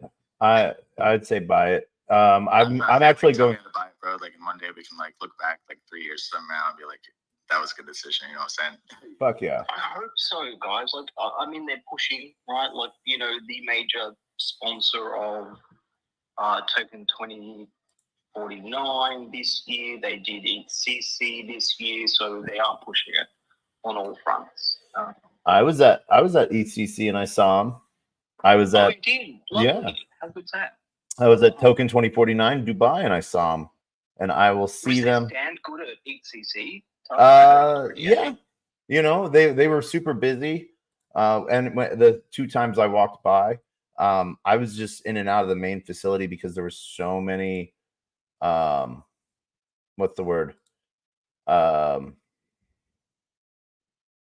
my gosh. There was so many side events going on that I didn't get to spend a whole lot of time, but there was a lot going on. They had a lot there. So far, what I can tell you, they have a good white paper as far as the idea of anyone that wants to dethrone EOS. I'm down for that. Yeah, but you know, I threw a little bit at it, buying more TELOS and you know, calling it a day. You know. And Takika, hopefully next time. Yeah. Yep. I was tomorrow, I guess, or later today. Oh. I mean, that's a good. I mean, I think that's going to be quite a success for TELOS. And I think when people really start to understand, you know, get used to the 5-second blocks. I know EVM 2.0 Taco's around the corner, which is going to speed up the RPC services, which is kind of, you know, to be open and honest, is a bit of an issue at the moment because it's such a unique EVM. You rarely see them wrapped up inside of a smart contract. So that will be resolved. I think that's due in the next couple of months. So performance-wise, it will be quicker, instant finality. That's around the corner as well. But I think, yeah, really for me, it's, you know, a combination of the 5-second or half-second block speeds and the no front run. For me, they're kind of the big sellers, right? Because the extraction that comes out of these blockchains, I honestly think MEV is just a pure extraction from both, you know, the developer community there and also us as participants. It's just going, yeah, straight back out to the field world. So I kind of think, you know, when blockchains make the moves to say, look, we don't like this. In a way, it's market manipulation. You know, we don't want that. I think as people see that and appreciate it, you know, I hope they kind of come over and give it a go. Yeah. Well, we got our first our transaction 0 and our transaction 70 today are us staking Telos. What I've seen so far, Swapsicle is pretty easy. Everything's sort of, for me, intuitive. It was when it was coming to Rivera that there was some issues. You know, but that's probably usually just that's their back end stuff. Nothing to do with the chain, just their UI, just showcasing what, you know, calls and stuff like that. But you know, we have more diving to do in on this. We put in. So yeah, TJ. Man, I have one more thing just to share with you, because a lot of people don't cover this. But just in relation to the hardware accelerated ZK EVM, I mean, you can navigate to it from the main site, but just to call this one out, if you're interested, want to have a read, it's zkevm.telos.net. So Okay. it's got a dedicated website there with, you know, the whole team and whatnot. Yeah. Well, I have the white paper up. So I have a lot of reading to do, which I'm probably going to do that while sitting in the DMV tomorrow. You know, at 47 pages, I think I should be able to get through all of it by the time I get called up. So No cap on that, bro. On that. Yeah. You know, you said have an early appointment, bro. If it ain't 7 a.m. and you're like at 2 a.m. or 2 p.m., bro, you get ready. Bring your McDonald's with you, bro. dude, they open up at 7:30. I'm gonna be there at 6:30. What time's your appointment? I don't see. I don't have an appointment because the next appointment's 2025. What are you talking about? I am talking about the Texas DMV system, the entire DMV system. Shot, bro. Like, yeah, in Dallas. No, the entire state of Texas. So, like, wait. So you have to do like almost like a first come first serve. I'm raw dogging this, man. Hey, bro. Bring a tent with you, actually, like just in case. Like, bring coverage, maybe like anything to block the sun, and water bottles, bro. Like, bring out like a George Foreman with you too, like in case you need to do something. Oh, I'm bringing a couple phone batteries, and I have a 47-page white paper to read, and then supposedly tomorrow I have a Takika that I have to mint. So yeah, and I'd like to give you another army with another white paper. It's not all white paper. All right. That's another one you need to rabbit hole, and that's in relation again to the hardware accelerated L2. DM it to me. It's on the zkevm.telos.net. zkevm.telos.net. Yes. Taka, you going by yourself? Yeah. Grab some cash before you go. I have $13 in cash to my name. No, grab like a 20 spot, because like in case you gotta piss and like you've been in line for like a couple hours, like give the person like in front of you like a 20 spot.